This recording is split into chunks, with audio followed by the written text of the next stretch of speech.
Chapter 2090. Ugh. The next day, Loki sat on the sofa with his arms crossed and his eyes closed in the chat room of Loki's clan. No one knew what he was thinking about. Almost all of Loki's upper echelons were present in the chat room, but they were all doing their own things. Finn, Riveria, and Gareth were discussing matters. Bert was lying on the other sofa. On the other hand, Tiona and Tiona, the Amazon twins, relished in telling Aze and Leafia about what they saw in the flower field yesterday. It's true. Little brother has a second fairy as his companion. And it's a very powerful fairy. She defeated all of Freya's clan in one hit, and even Otto fell.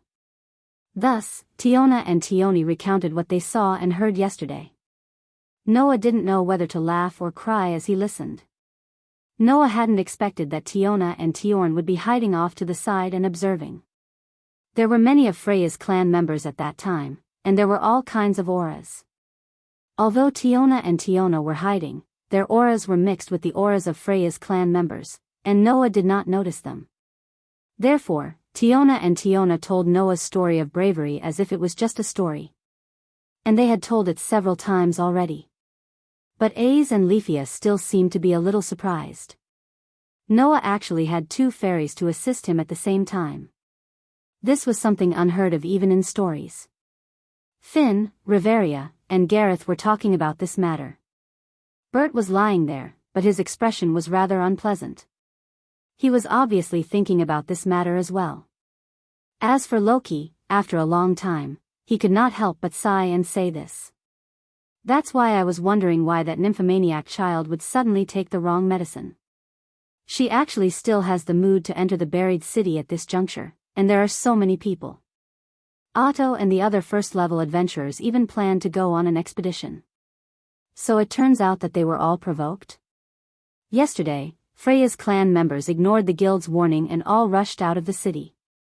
Naturally, this matter could not be left unresolved. When Freya returned with the members of her clan from Eulalie, the guild was relieved, but at the same time, they began to question her severely. They even invited Freya to the guild headquarters to interrogate her. Freya did not make any superfluous excuses. She only told the guild that something had happened to her, and that the clan members were so impulsive because they wanted to save her. She hoped that the guild would punish them lightly. Since Freya did not leave the city, but returned with Freya's family, the guild believed Freya's story, but they still punished her. Needless to say, the fine, but there were other punishments. Freya's clan members were busy for the whole night before finally settling down. However, not only did Freya's clan members not go to rest, they all ran into the buried city. Even Otto and the other first-level adventurers went in. This behavior made many of the clan tribes puzzled. Until now, Loki finally understood what was going on. But that love-struck fool didn't reveal your identity? Loki glanced at Noah. I thought you'd be pushed into the limelight again this time. No matter what, as long as that love-struck fool doesn't bother me. Noah shrugged. Also, just because that beauty didn't reveal it doesn't mean that others won't. Don't forget, Drake, who knows about Loki's clan, is one of my people. There are quite a few of them in Freya's clan. Then what are you going to do? Loki asked. Are you going to lie low for a while? Lie low again? Noah laughed bitterly. After a moment of silence, he sighed. That's true. Freya's clan caused such a huge ruckus yesterday, even coming here to provoke us. If you leave the city immediately after leaving, and I wasn't around at that time, it might arouse suspicion. I might as well go into the dungeon without anyone noticing. When the time comes, you can openly say that I entered the dungeon a long time ago and had nothing to do with Freya's clan's ruckus. Is that so? Loki pondered for a moment and nodded. That's good too. How long do you plan to be gone? A month. Noah said indifferently.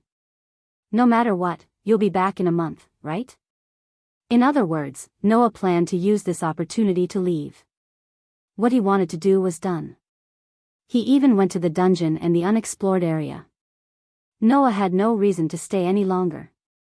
At this moment, AIC turned her head and spoke almost reflexively. I'll go with you. However, just as AIC finished speaking, Loki, Bert, and Rafia reacted at the same time. No. Loki jumped up. You can't let AIC stay in the dungeon with this kid for a month. That's right.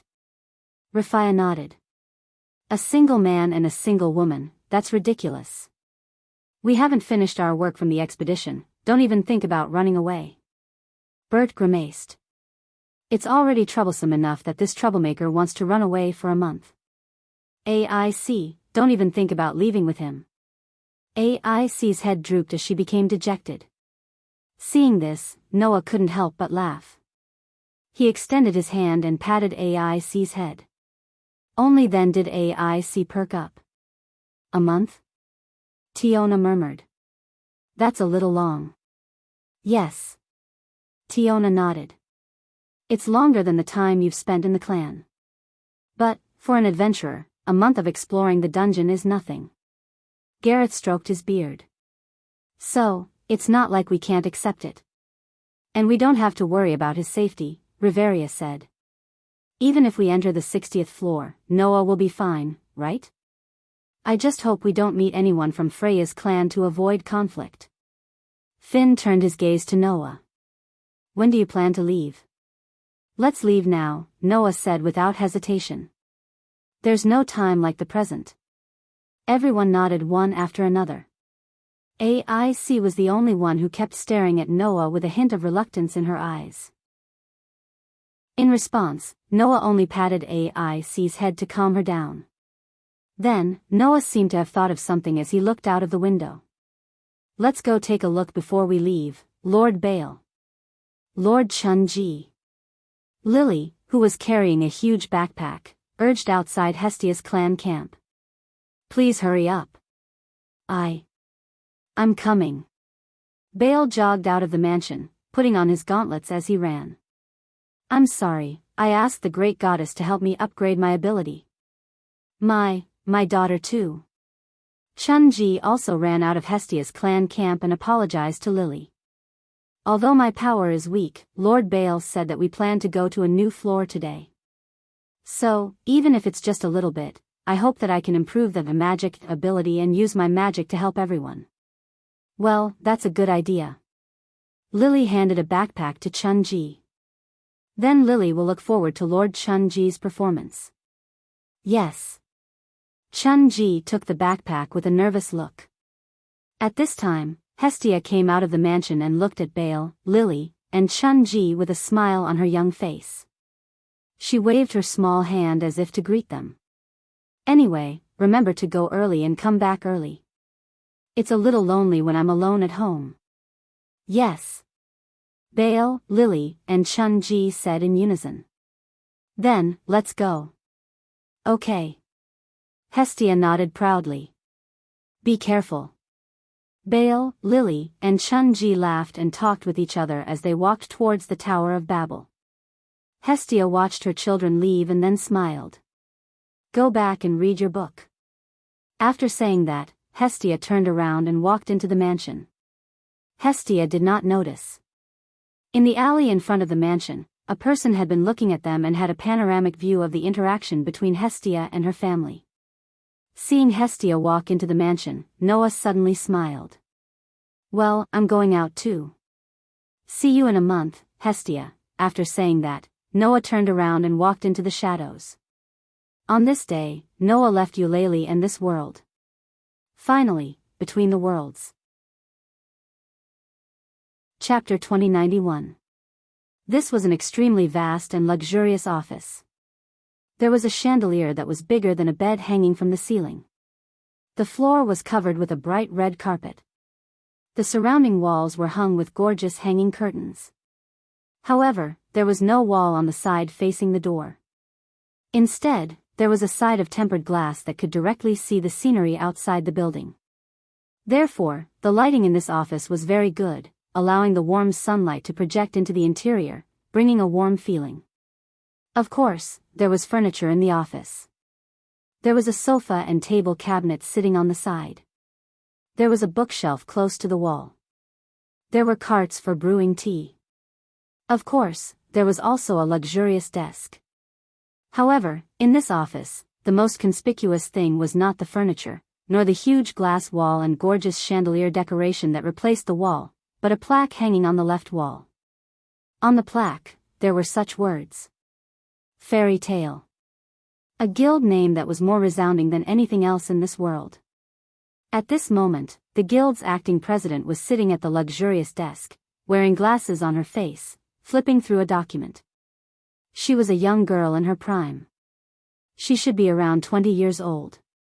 She had a head of beautiful black waist-length hair. She was wearing a standard office lady's formal dress that only a strong woman would wear. Her thighs that were exposed outside the skirt were covered with black stockings, and her feet were wearing high heels. She was very charming. It was believed that no matter who it was, if any man saw such a young girl who was obviously in a high position and was very charming, they would more or less have some feelings of being moved. However, if one looked carefully, they would find that this acting president was not just a strong woman with appearance and working ability, but no strength to truss a chicken. That was because a sheathed long saber was leaning against the wall beside him. The young girl had been working seriously like this, flipping through the documents on the desk one after another, and her spirit was quite concentrated. Under such circumstances, the entire office was filled with an atmosphere of silence, without the slightest sound. Gotcha. After an unknown amount of time, the sound of the door opening could be heard. Then, another young girl walked in from outside the door. The newcomer was not as charming as the former. It was not that this young girl was not good-looking, but the young girl's age had not reached the mature charm of the former. Her figure was petite and tender. Judging from her appearance, she should be a young girl less than 14 years old. However, this young girl who was not even 14 years old had a calmness and intelligence that a normal child should not have. She gave people a feeling that she could not be underestimated. The young lady, who was carrying a pile of documents, had just entered the office when she saw the acting president sitting there, concentrating on flipping through the documents. She immediately let out a soft sigh. "Miss Mugging, have you not rested yet?" Hearing someone call her, the acting leader of a guild called Fairy Tale, Celestial Child finally raised her head from the documents in her hands, revealing an incomparably exquisite face. Looking at the petite girl who walked into the office, she faintly smiled. "You're here, Xia Shi." "Yes, I'm here, but I'm here according to the normal working hours," Xia Shi said coldly. "As for Miss Mugging, if I'm not wrong, you've been in the office since yesterday and didn't go back to rest at all, right?" "It can't be helped." Mugging took off her glasses, rubbed her eyebrows, and said, "There have been too many things targeting us recently. If we don't grasp more information about the countries around the world now, when we confront them, we will definitely be suppressed." What Mugging had been reading since yesterday was not an ordinary document, but the latest information from all over the world that had recently been collected. Xia Shi seemed to understand Mugging's thoughts and frowned slightly. "The countries around the world still haven't given up on their complaints against us?" "It's not that easy." Mugging smiled coldly. "After all, we have all the initiators in the world, and even all the cursed children in the world. Children infected with the protozoan virus, cursed from birth, and possessed power beyond that of humans. That was the cursed child." The so-called initiators referred to the cursed child who formed a partnership with a human as a facilitator, became a police officer, and was responsible for the work related to the protozoan virus. Someone said that they were the last hope of the world.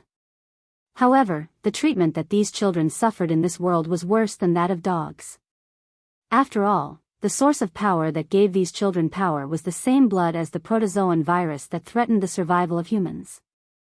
Therefore, people regarded these children as monsters. Therefore, people unilaterally hated these children. This kind of discrimination and hatred had not been erased until now. However, the fate of the cursed children was no longer as miserable as before. If there was a reason, there was only one reason. That was Fairy Tale. A shelter called Monsters by the World, providing a place for the cursed children, had now become a civil organization that could not be ignored by the major countries in the world. After 3 years of development, our guild has taken in almost all the cursed children in the world, including the children who formed a police team 3 years ago and became the initiators." Mugging looked up lightly, her eyes flashing with sarcasm. "However, it is precisely because of this that the countries in the world have lost most of their power to fight against the protozoan virus. Now, they have completely fallen into a state of panic, and it is natural that they would accuse us. Therefore, since a year ago, countries in the world have begun to claim that we have illegally entered their country and taken away their citizens from their borders. Some countries have also claimed that we have stolen weapons against the protozoan virus from their countries." Xia Shi's tone also became a little cold. To them, the cursed child is just a weapon against the protozoan virus. Moreover, it is a weapon that they can ruin however they want. Mugeng's tone was filled with extreme disgust. "How ugly." "However, not all countries are like this," Xia Shi said. "Although some countries led by the United States have been accusing us, the big countries in the East have chosen to be neutral in a wait-and-see manner. The Tokyo region is directly on the same front as us and has been supporting our approach. However, no matter which country it is, our evaluation is not very good." Mugging sighed. "In the eyes of many people, we are just an insidious force that wants to rely on monopolizing the cursed child to achieve the purpose of controlling countries in the world." After 3 years of development, today's fairy tale had almost all the cursed children in the world. In other words, it was the only force that could compete with the protozoan virus and carry out police missions. Adhering to the obligations of a non-governmental organization, Fairy Tale now faced the world and accepted commissions from all over the world. To put it bluntly, the reason why countries in the world could still exist today was because of Fairy Tale. If we don't accept a commission from a country, then the country will almost certainly perish. As a result, some countries that don't want to see their survival in the hands of others naturally make a fuss. Mugging picked up a document on the table and said, "Most of the recent intelligence reports have mentioned this. The rulers of various countries all hope to regain control of the cursed child's power and have already started to take action. I'm afraid that before long, all the countries in the world will join forces to attack us, right?" "Attack?" Xia Shi was a little incredulous. "In other words, the countries in the world will unite and wage war against us?" "It is possible, but I will not let them succeed." Mugging stood up from his seat and walked to the glass wall. He looked at the bustling street outside and spoke resolutely. "The guild that Noah entrusted to me, no matter what, I will protect it." Xia Shi nodded his head heavily. Chapter 2092. The current fairy tale was no longer the same as it used to be. 3 years ago, after Mugging took over the position of guild leader, he had been laying the foundation for the development of Fairy Tale with Xia Shi's help. First, Mugging quietly cast a large amount of holmium into a huge stone tablet, creating a city that belonged exclusively to Fairy Tale. He then moved the entire Fairy Tale over to it. Immediately after, Mugging announced to the world that Fairy Tale had developed a medicine that could completely reverse the activation of the Archilon virus, preventing the cursed children from being infected by the Archilon virus, and finally turning into Archilon. This news shocked all the countries in the world. In this way, the cursed children who did not want to become primitive animals would naturally try their best to enter the Fairy Tale and join the Fairy Tale. Moreover, Fairy Tale would send out a large number of tour groups every year to bring the cursed children from all over the world to Fairy Tale. The cursed children were regarded as monsters in all the countries in the world. In the beginning, no one cared about the loss of the cursed children, allowing Fairy Tale to successfully take in many cursed children. Gradually, when the cursed children from all over the world had gathered in Fairy Tale, each country began to realize that they had lost a large portion of their cursed children, which was equivalent to losing a large amount of power to fight against the Archilon. When they were surprised again, there were not many cursed children left in their countries. It was only at this time that the major countries finally began to panic and gather the cursed children in their countries, greatly reducing the number of cursed children that flowed into Fairy Tale. However, even so, there would still be many cursed children who would go to Fairy Tale with the help of tour groups and under various circumstances. Over time, located not far from the Tokyo area, the city that belonged to Fairy Tale finally developed into a bustling city. The people who lived here were either humans who did not reject the cursed children, or they were cursed children. If it continued to develop like this, sooner or later, the cursed children would completely integrate into the human race and no longer be regarded as monsters, right? Therefore, as the beginning of a new era, and the city where the headquarters of Fairy Tale was located, many people called it Fairyland. Note, Avalon, where Arthur the Night King of Great Britain rested, was also called Fairyland. It also had the meaning of fairyland. However, as Mugging said, many people did not like the existence of Fairyland. That was not only because many people rejected the cursed child, but also because the cursed child here would choose to join the fairy tale and strengthen the power of the fairy tale. With almost all the cursed children in the world, the current fairy tale was fully capable of conquering the world, and could even use the fact that the major countries were threatened by the primitive animals as a condition to firmly control the major countries by providing help. To put it bluntly, the current fairy tale had the ability to become the world's overlord. Of course, this would cause the rulers of the world to feel a sense of crisis. Those countries who did not want to see their countries threatened by others, and wanted to firmly hold power in their own hands, naturally saw Fairyland as a thorn in their side. If it wasn't for the fact that they were afraid of the power of the fairy tale, the surrounding countries would have already attacked them. Knowing that they were unable to fight against the fairy tale with their own strength, the various countries only had one choice under such circumstances. That was to join forces. With the power of all the countries in the world, wage war against Fairyland, and finally bring the cursed children back under control. That was the wishful thinking of the rulers of many countries. Coupled with the fact that various countries were creating public opinion and spreading rumors that Fairy Tale intended to monopolize the cursed children to gain control of the major countries, Fairyland was now at the cusp of the world's storm. Mugging, who had sharply sensed the recent movements of various countries in the world that had led the situation to the direction of war, worked through the night to gather information from various countries and prepare. Therefore, as the residents of Fairyland began their daily lives, the border where the giant stone monument stood was heavily guarded to a frightening degree. At least, Noah had just arrived at the city gates when he immediately sensed the tense atmosphere in the air. Does this count as me coming back at the right time? As he said that, Noah stood outside the city gates of Fairyland and looked up at the city before him. At first glance, rather than calling it a city, it would be better to call it a fortress. That was because in this city, apart from the towering black giant stone monuments at the border, each of the giant stone monuments were connected together with steel walls, firmly protecting Fairyland within. If you look at it this way, this place is a little similar to the maze city of Eulalia. Even as he said that, Noah found patrolling personnel on the city walls and the giant stone monuments. Of course, those people were not soldiers, but police officers belonging to Fairy Tale.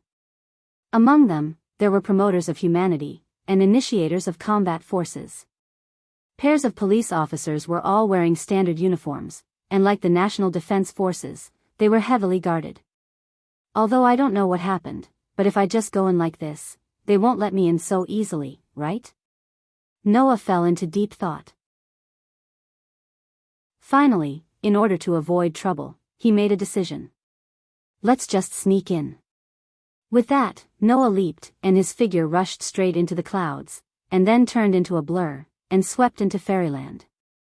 Cars came and went. People flowed continuously. Skyscrapers were everywhere. Roads extended in all directions. The bustling scene, no matter how one looked at it, looked like a bustling city. Noah walked on the crowded street, but his eyes were always looking around. Come on, come chase me, don't run. On the sidewalk, a group of children were smiling innocently, happily running past Noah. Noah could clearly see that the pupils of the children were as red as blood. Without a doubt, those children were the cursed children. However, these children were beaming with smiles of their age, laughing from the bottom of their hearts as they chased after each other. On the side, the pedestrians seemed to have gotten used to this scene, and continued with their own business. At the position of the red street lamps, some kind-looking old people were even laughing and chatting with a group of cursed children. The cursed children, who were hated by most people, blended into the city as if it was a matter of course. Even if they displayed superhuman abilities from time to time, it did not cause any panic. Looking at this scene, Noah could not help but recall what happened when he first came to this world. At that time, Noah also encountered a cursed child running on the street. However, at that time, the cursed child was like a rat crossing the street, being chased by a group of adults with faces full of hatred and ugliness. Noah would never forget the way the child looked at him at that time. She was afraid that Noah would harm her. Her eyes were filled with fear. It was because of that incident that Noah finally made the decision to protect the cursed child. Recalling the incident at that time, and looking at the scene before him, Noah could not help but smile. Chapter 2093. At this moment, there was only one thought in Noah's mind. That was, his previous efforts had not been in vain. Although Noah had only created Fairy Tale and laid the foundation of Fairy Tale and left the development to Mugging and the others, without Noah, the utopia in front of him would not have appeared. Looks like my decision to return to this world was right. Noah, who muttered, could not help but recall what had happened after he left the Maze City Alley and returned to Between Worlds. What? In the pure white world, Noah looked at Gaia and Alea in shock. There is only one world left to go to? Yes.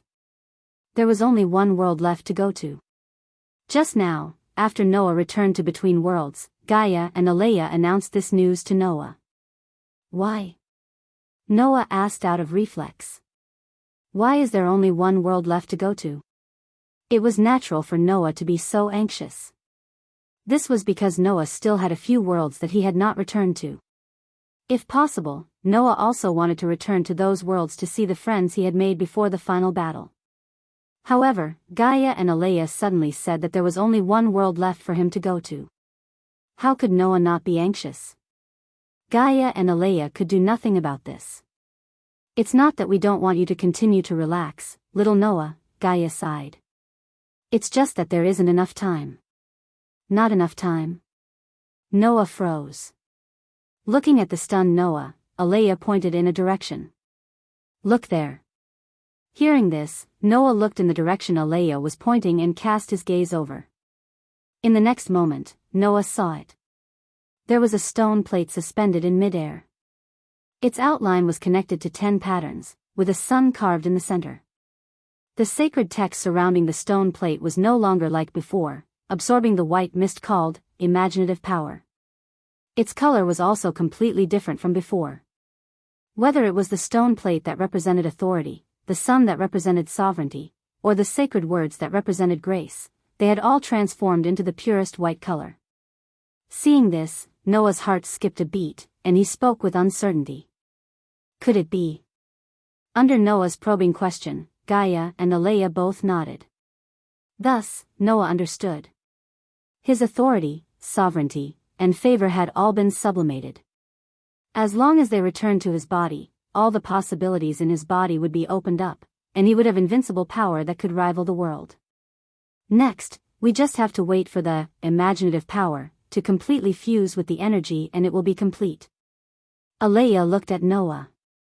Because Between Worlds doesn't have the concept of time, we can't be sure how long this fusion will take. But, according to our estimation, when you return from the next world, it will be almost done. Gaia also looked at Noah and raised a finger. The barrier against shadow is almost at its limit, so little Noah, you can only go to the next world, and then you will have to complete your mission. Noah was silent, and his emotions were complicated. Has this moment finally arrived? Wang. Not knowing if it was because they sensed Noah's complicated emotions, the surrounding feathers that represented the world itself began to tremble. Like little birds, they gathered around Noah and fluttered as if they were comforting Noah.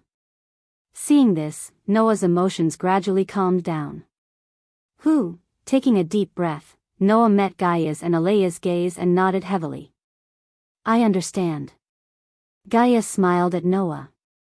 Although Alea was still as expressionless as before, she also gave Noah an encouraging look. The two restrained themselves, as if to not disturb Noah, silently retreated. Under such circumstances, Noah turned his gaze to the surrounding feathers. Next, Noah could only go to the next world. When he came back, Noah had to put an end to everything. If he succeeded in surviving, then Noah would naturally have the opportunity to return to the worlds he had been to before, and even continue to travel in the worlds he had never been to before. But if he failed, then the next world would be the last place where Noah could leave his memories. Then, which world should Noah choose? The worlds that Noah had been to before, he had already returned to most of them. The only ones left were the Black Bullet, Absolute Dual Blades, Night of the Magicians, and Undead King. Then, of these 4 worlds, which one did Noah want to go to the most? Thinking of this, Noah almost immediately made a decision. In the end, the world that Noah chose was this world. Black Bullet. After all, that world is the one that I am most worried about. In this world, there was the child that Noah had risked his life to protect. In this world, there was the evil that Noah had risked everything to fight against. And in this world, there was the person that Noah had made a lifelong promise to. Gaia had said that Noah should not have any regrets. If Noah had any unfinished business in the remaining worlds, then he had to quickly finish it. This way, Noah would naturally think of the Black Bullet world. After all, in the Absolute Dual Blades, Night of the Magicians, and Undead King worlds, Noah had nothing else to do other than to see those familiar faces. In the remaining worlds, there was only the Black Bullet world. In that world, Noah still had things to do. Thinking back to that pure white and holy figure, Noah muttered. 3 years? In the beginning, when Noah and the Holy Son of Heaven made an agreement, the time limit was 3 years. When choosing to enter a world, if there was a world fragment in that world, then the world would automatically send Noah to the timeline of the world fragment. But if there was no world fragment, then Noah could freely choose the time to enter.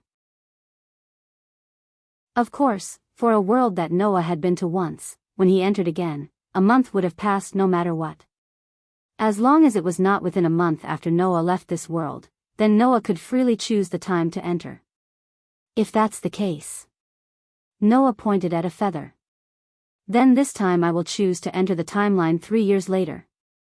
Thinking back to the decision at that time, Noah really felt that he did the right thing. Otherwise, Noah would not have been able to see the city in front of him that had realized his original idea. Fairyland, huh? Noah, who had a general understanding of the city's situation from the conversations of the passers-by, could not help but smile again. Quite a good name. With that, Noah continued to walk forward. At this time, Noah noticed some commotion on the street. A group of pedestrians gathered in front of a building, discussing animatedly while looking at a huge screen on the front of the building. On the screen, there was a live broadcast. It was a live broadcast of a press conference. Noah raised his head, looked at the screen, and then raised an eyebrow. Because, the person being interviewed in front of the screen was Noah's acquaintance. Is that mugging? On the screen, the person being interviewed was mugging. Compared to 3 years ago, mugging had lost all of her childishness. She was no longer wearing the high school uniform of a female high school student like before. Instead, she was wearing the formal office wear of a strong woman. However, her figure was better than before. I wonder what kind of expression this girl will have when she sees me. Noah, who could not help but chuckle, immediately lifted his feet and walked forward. But just as Noah was about to find someone to inquire about the location of the Fairy Tale Guild headquarters, in the live broadcast, a reporter suddenly asked such a question. President Tian, it is said that Fairy Tale plans to control the world by monopolizing the cursed children, or even rule the world. May I ask if this is true? Noah's footsteps suddenly stopped. Chapter 2094. Rule the world? Noah frowned slightly, stopped in his tracks, turned his head, and returned his gaze to the screen. Like Noah, the pedestrians on the road all stopped in their tracks and looked at the screen, causing a large group of people to gather in front of the building. The noise grew louder and louder. However, on the live broadcast of the press conference, Mugen's expression remained unchanged as he responded to the reporters who asked sharp questions. Everyone has said that it's just a rumor. Don't make such baseless remarks. But the fairy tale, led by President Tiantong, now has the strength to do so, right? Another reporter raised his hand. Today's fairy tale has taken in almost all the cursed children in the world and accepts commissions from all over the world. Whether it's in terms of strength or reality, if the fairy tale wants to rule the world today, isn't it the most likely thing to do? Yes, yes. A female reporter also asked. As long as President Enchanting says the word, the situation of this world will completely change. It's not impossible to rule the world, right? Moreover, it's said that the fairy tale still has the powerful secret weapon that killed the Scorpio of the Zodiac Stage V 3 years ago and the army of Protozoa during the Third Battle of Tokyo, isn't it? The third reporter began to ask. Although it's a bit inappropriate to say this, doesn't President Enchanting want to rule the world? The extremely sharp questions caused the pedestrians in front of the screen in the building to begin to clamor. However, Mugeng's expression remained unchanged as he answered the reporter's questions with an upright attitude. If you must ask if I want to rule the world, then I will tell everyone that I don't want to at all. His resolute and decisive words stunned the reporters who had asked sharp questions. First of all, I must correct everyone's statement that one word from me can change the situation of the world. Mugeng looked around at all the reporters. Everyone may have forgotten that I'm only the acting president of Fairy Tale. The real president is only on a business trip because of an important mission. If he really gives orders, then it may change the situation of the world. I'm only his agent, and I don't have the final say in Fairyland. Therefore, my right to speak is not as important as everyone thinks. Secondly, even if I do have the right to speak to a certain extent, then I won't let Fairy Tale go to the battlefield to rule the world. Mugeng said righteously.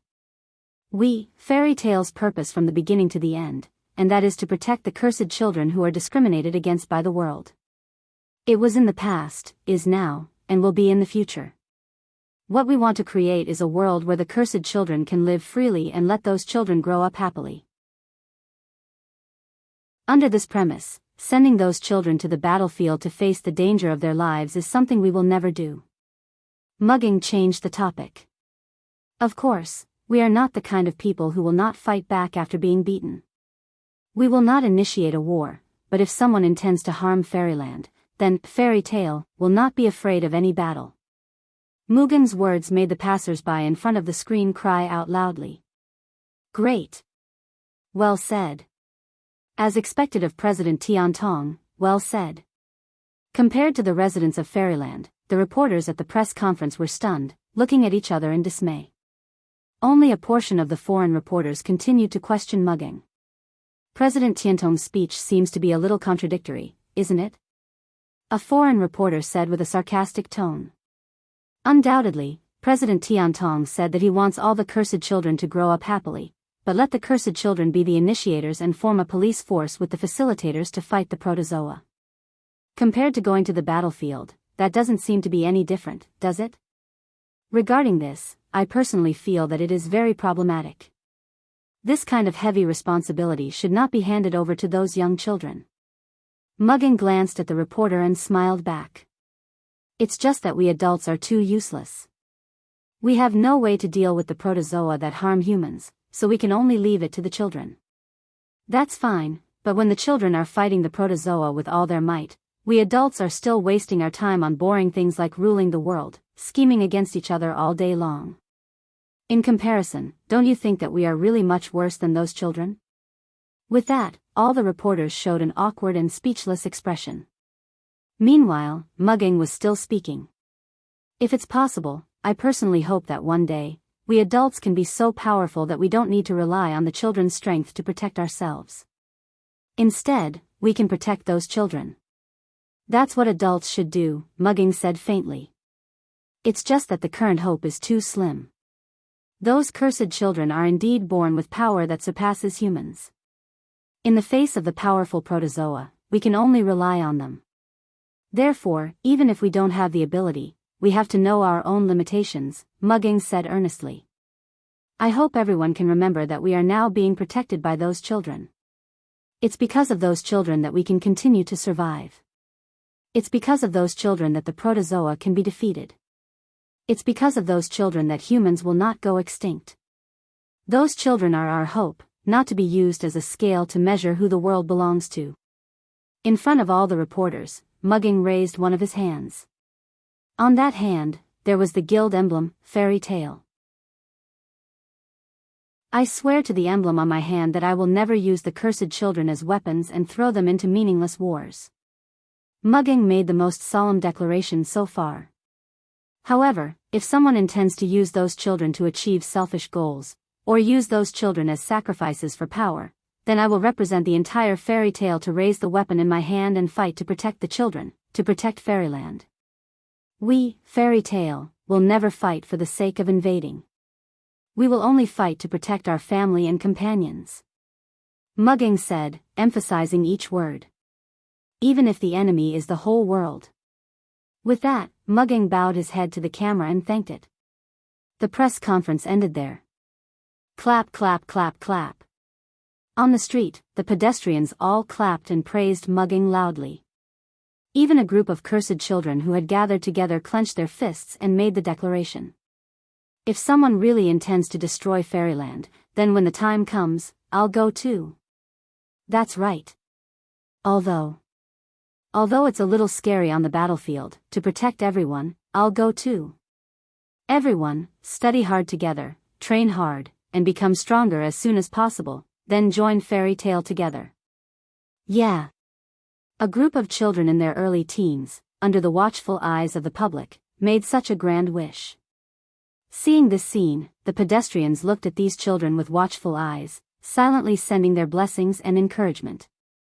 After all, these children were also the hope of Fairyland. At this time, Noah, who was hiding in the crowd, had turned around and continued to walk forward.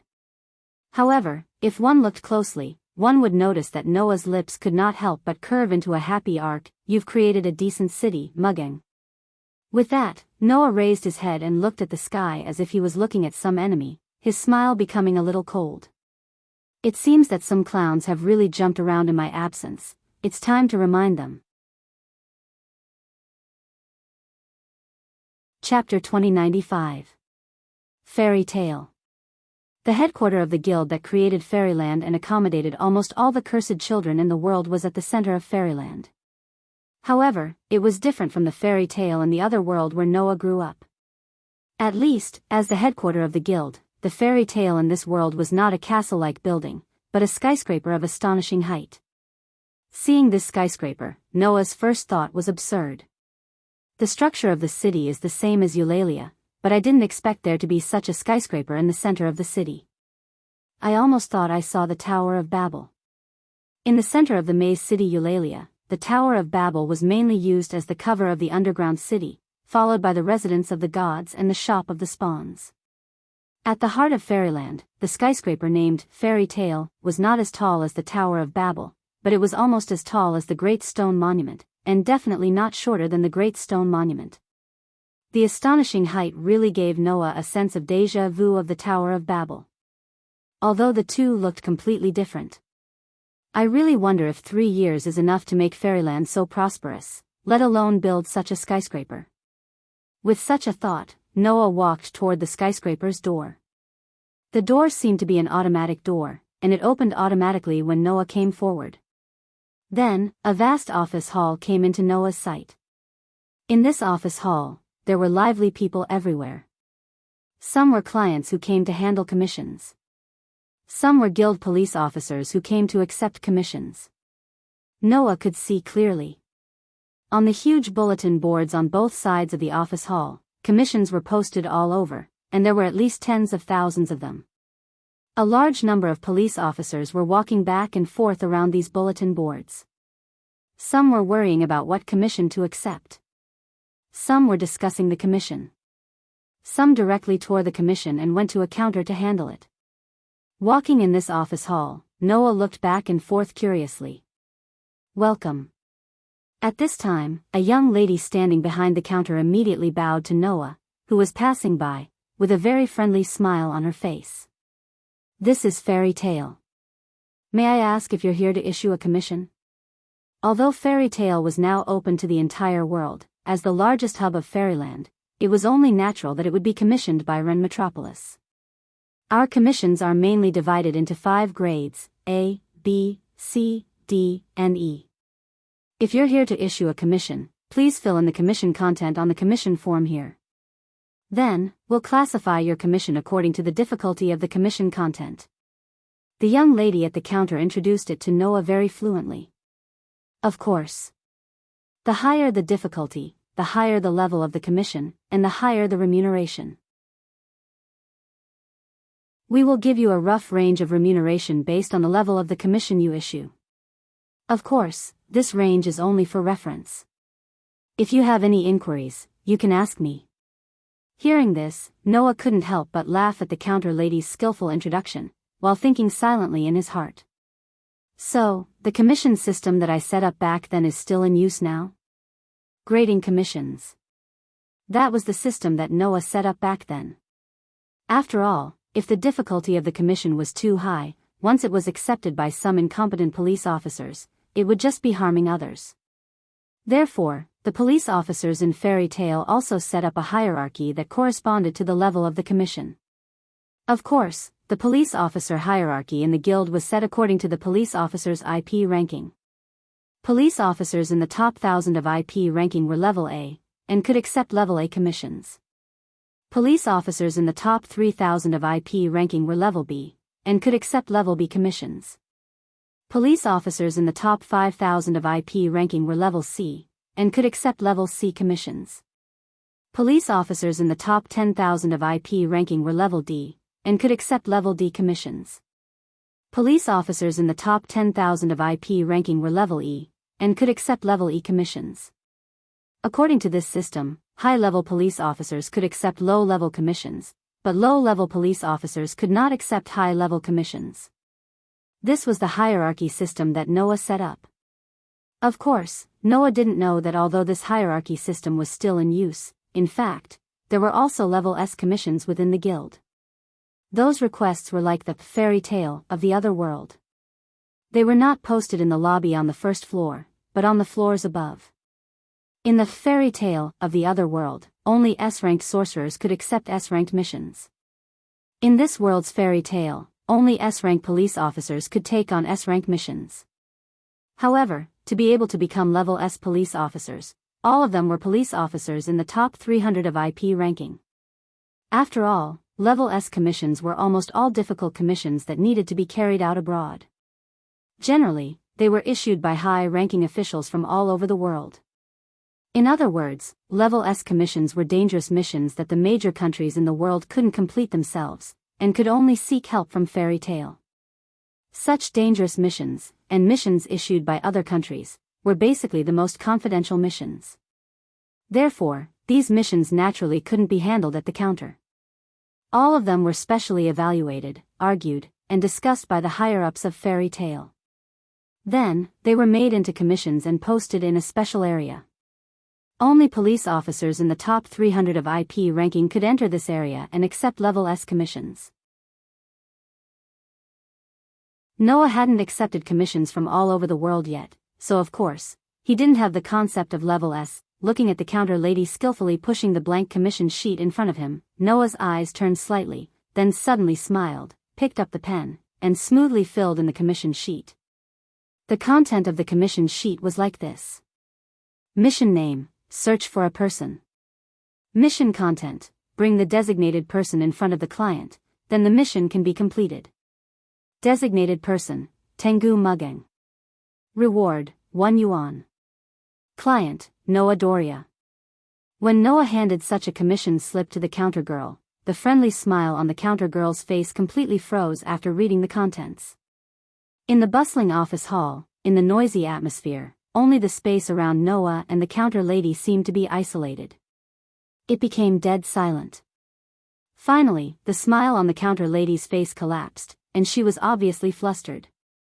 See. Sir. Under the counter lady's flustered and sharp cry, many people around looked over. But Noah suddenly grabbed the counter lady's hand, and with a smile on his face, he spoke softly. Don't be so flustered, I'm just here to issue a commission, I don't have any bad intentions. Hearing Noah's words, the people around immediately had such a thought. My goodness, you're actually trying to hit on someone in a fairy tale? Isn't it? Noah held the counter lady's hand tightly. The counter lady's face was full of panic. Coupled with the bad intentions mentioned just now, anyone would think that Noah was using the excuse of issuing a commission to hit on the counter lady. Under such circumstances, the people around looked at Noah with admiration and amusement. This kid, he didn't even look at where he was. There were so many police teams belonging to Fairy Tale around, and this kid actually flirted with the counter lady in the guild. Wasn't he looking for trouble? Thus, many people secretly rejoiced in his misfortune. At the same time, as most people thought, many police officers walked towards Noah with an unfriendly face. Only the counter lady understood. She wasn't being flirted with, but she was in big trouble. Suddenly, the counter lady became more and more flustered. Chapter 2096. There was no doubt that Noah was here to cause trouble. If he wasn't here to cause trouble, why would he issue such a commission? For Fairy Tale, a simple search mission was not considered a big mission. It could even be said to be a child's play. Being able to get an E rating was already very good. However, who was the person Noah was looking for? Celestial Boy. Who was that? The current acting president of Fairy Tale, who single-handedly built the entire fairyland. In today's situation where Fairy Tale had the ability to dominate the world, Celestial Boy was definitely several levels higher than any country's head of state. In the end, Noah issued a commission, and the commission content was to bring such a big shot to him? Regardless of whether it could be done or not, even if it could be done, it couldn't be a commission that could be solved with a reward of 1 yen. Not to mention, Noah actually issued a commission to meet the acting president in Fairy Tale's territory, and the reward was 1 yen.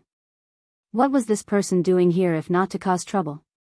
The poor counter lady looked like she was only 17 or 18 years old, and she had obviously never encountered such an unreasonable commission. She was so flustered that she didn't know what to do. In response, Noah just smiled in response. What? Is there no way to complete this commission? No. No. No. No. No, no, no, no. The counter lady was suddenly confused. Although she had never encountered such an unreasonable commission, which made the counter lady completely flustered, it didn't mean that the counter lady didn't know what this meant. If the counter lady really claimed that there was no way to complete a simple task to find someone, then Fairy Tale's reputation would be damaged. Therefore, the counter lady squeezed out a somewhat forced smile. Please. Please wait here for a moment. This commission is a bit special. I have to ask my superiors. It's just a commission to find someone. There's no need to ask your superiors, right? Noah touched the counter lady's hand as if to comfort her, the smile on his face getting wider. How about this, you tell me where the designated person is, and I'll go find her myself. Is that okay? The receptionist's smile became more and more forced. I really have to ask my superiors. There's really no other way. Noah shrugged, but the corners of his mouth slowly curled up. However, I want to see the designated person by today. If I can't, then I will make a request every day and post it on the bulletin board. Then, I will tell others that this is the request you made for me. The receptionist almost cried. Do you have to bully me like this? However, the lady at the counter didn't know that her tearful appearance made her look like she was being molested by a pervert. The onlookers could not bear to watch any longer. Just as the surrounding policemen were about to teach this ungrateful lecher a lesson, a dignified voice sounded. Why are you making so much noise? Along with this voice, a policeman wearing samurai-like armor and a samurai sword at his waist walked over. It was a man who was obviously very old. He was at least in his 50s. Beside the man in his later years, there was a child who was also dressed like a samurai, but was only around 12 or 13 years old. He gave off a rigid feeling, like a follower. Even his young face had a serious expression. It was obvious that the samurai man and the samurai girl were a pair of policemen. Moreover, behind this pair of partners, there was a small group of police officers who were on a completely different level from the people around them. They formed a small group and walked over to this side. Looking at the group formed by the pairs of policemen, the surrounding policemen were pleasantly surprised. Mr. Tang?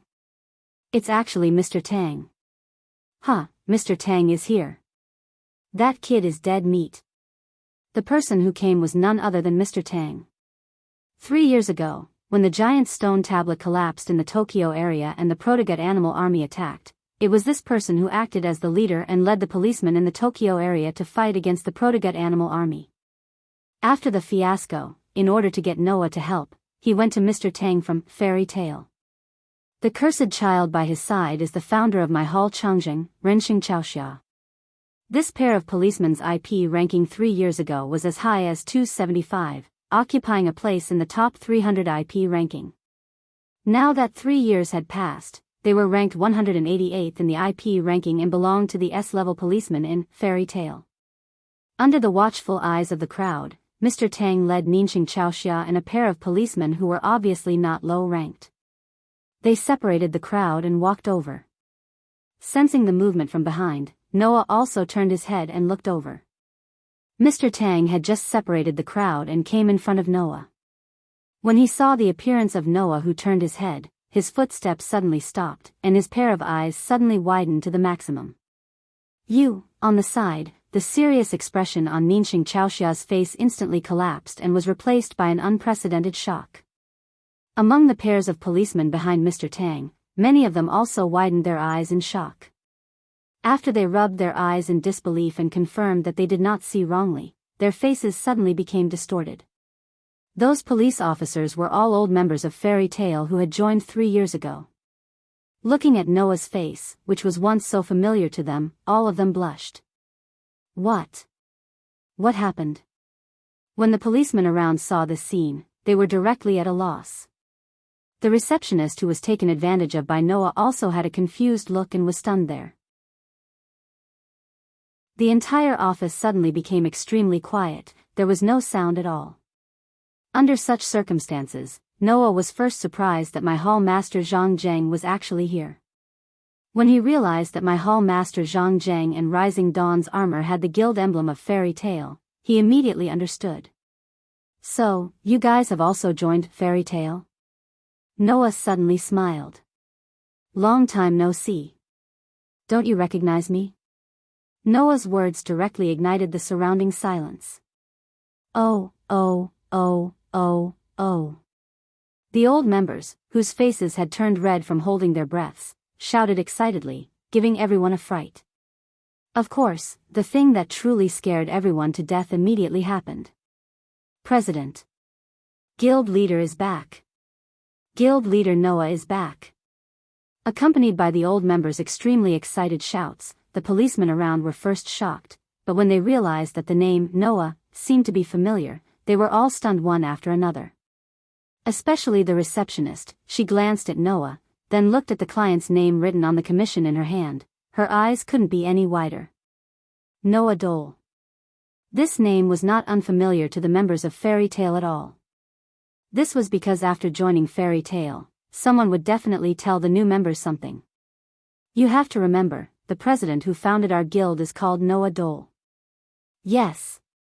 At this moment, the man standing in the office, bathed in the cheers of all the old members of the guild, was Noah Dole. The legendary person who founded this guild, who once killed a stage V protozoan, and who saved the entire Tokyo area. After understanding this, the people around, who just wanted to see Noah get beaten up by the policemen of the guild, were all dumbfounded. Only the police officers belonging to Fairy Tale reacted, one by one, their faces flushed red. Oh. The next moment, cheers completely resounded throughout the skyscraper. Chapter 2097. The headquarters building of Fairy Tale was the tallest skyscraper in the world. Its height reached more than 1,000 meters. There were as many as 200 floors. In order to build this building, Mugging not only allowed some of the cursed children who had the ability to help with the construction to participate in the work, he even invested tens of billions of dollars. In the end, it only took 2 years to complete. A year ago, it became the tallest skyscraper in the world and a representative of fairyland. And among the 200 floors, other than the office hall on the first floor, there were also commissions posted on the other floors. The higher the level of the commission, the more it was posted on the higher floors, allowing the high-level police officers who were allowed to enter the higher floors to select them. Therefore, if the police officers' level reached the highest level, S, then the area of activity was mainly above the 180th floor. Because of this, when the IP ranking reached the 188th place and was classified as an S-level police officer, Officer Mugging entered the office building on the first floor, the low-level police officers were so surprised. Under Officer Mugging's guidance, Noah was brought to the 180th floor, to the floor where only S-level police officers were allowed to move. Originally, on the 180th floor and above, if it was not an S-level police officer, staff, and VIPs who were allowed to enter, then they were not allowed to enter. However, Noah was the true owner of Fairy Tale, so he naturally did not need to follow these rules. Therefore, Officer Mugging brought Noah to a designated lounge on the 180th floor. As long as the police officers of Fairy Tale reached a level, they would be assigned to a lounge. Therefore, this was Officer Mugging's personal lounge. In the lounge that was decorated like a harmony room, Noah and Officer Mugging were sitting on cushions around a small wooden table. On the side, Rinxing Chao Xia poured hot tea into the cylindrical porcelain cups in front of the two, then sat next to Officer Mugging, her eyes staring at Noah's face. Under Rinxing Chao Xia's gaze, Noah bitterly smiled. "What's wrong? Did I offend you in any way?" No. Rinxing Chao Xia quickly shook her head, but she seemed to be in a dilemma. Looking at the initiator like this, my hall chief seemed to have seen through his thoughts and sighed. "Zhao Xia, if you have anything to say, just say it. The guild leader won't mind." Hearing this, Ningxing Morning Glow made up her mind. She faced Noah's direction and sat down on the ground. She bowed and kowtowed as she spoke loudly. "I'm really sorry for what happened 3 years ago." 3 years ago? Noah was slightly startled, but he soon understood. "Are you referring to the Third Battle of Tokyo?"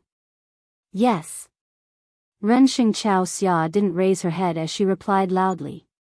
"At that time, I was very rude to you, to the guild leader. I am truly sorry. This child always does things by the book. She's too serious. That's why she still remembers what happened 3 years ago. Just accept her apology." My hall master Zheng closed his eyes. "Of course, at that time, I also did a lot of rude things to you, but I don't think those were wrong, so I won't apologize to you." 3 years ago, because Noah was completely disappointed with the humans in the Tokyo area, he announced that Fairy Tale would not participate in the Third Battle of Tokyo to resist the invading army of protogut animals. It should be known that at that time, most of the outstanding police officers were in Fairy Tale. Of course, Noah's decision caused the Tokyo area to lose most of the power to resist the protogut animals, causing the remaining police force to be defeated. Facing the army of protogut animals that was about to invade the Tokyo area, at that time, as the head of the police force, my hall chief had no choice but to go to Fairy Tale to persuade Noah to participate in the battle. For this reason, my hall chief even threatened and coerced Noah. From that time, Noah knew that although my hall chief considered himself a samurai, in order to protect justice, he was an ambitious person who would do anything. Unfortunately, my hall chief met Noah. An ambitious person met a hero. When two people meet on a narrow road, naturally, the brave will win. So, with his powerful strength, Noah easily defeated my hall chief, which eventually led to a series of events. Recalling what happened at that time, Noah shook his head with a smile, picked up the hot tea on the table, and spoke indifferently while drinking. For me, what happened at that time did have a great impact. It made me understand the good and evil, light and darkness, upright and insidious sides of human nature, and it had a great impact on me. In contrast, the fact that you held me hostage is irrelevant," Noah said in an indifferent tone. "So, you don't need to take it to heart. Is that so?" My hall chief nodded. That's great. Thank you for your understanding. Ningxing Zhaoxia respectfully bowed several more times, then finally raised her head. Looking at the pair of police officers in front of him, Noah could not help but smile. Compared to that, what I didn't expect was that you would join Fairy Tale. I just judged that joining this guild would be more beneficial for us. My hall chief said bluntly. After all, Zhaoxia needs the preparation that can only be made by Fairyland to prevent the activation of the protozoan virus. I also think that by joining this guild, I can achieve the justice that I want to protect in a greater sense. Now, I don't just want to protect the Tokyo area, but the whole world. Not bad, very noble. Noah said as he sipped his hot tea as if nothing had happened. But, as far as I know, Fairyland's position in the world is not on the side of justice right now, right? Are you referring to the so-called world-ruling public opinion? My hall chief snorted coldly. That's just a fabricated public opinion to achieve the hearts of the world's rulers. They are definitely not the ones who stand on the side of justice. But Fairy Tale is definitely not justice, right? Noah looked deeply into my cousin's eyes. Mugging said it before, we are fighting to protect our companions and family, not to protect all of humanity, and certainly not to protect the world. Do you understand? I know what you want to say. My hall chief was silent for a moment, before finally speaking in a deep voice. Although it's a little different from my ideals, this guild can provide me with a channel to achieve the justice I believe in. No matter what, I will fight as a member of this guild. That's good. Noah smiled, put the hot tea in his hand on the table, and looked at my hall chief. Since you brought me here, that means Mugging, Hina, Xiaoshi, Yanzhu, and Rentaro are not here, right? They are indeed not here. My hall chief nodded.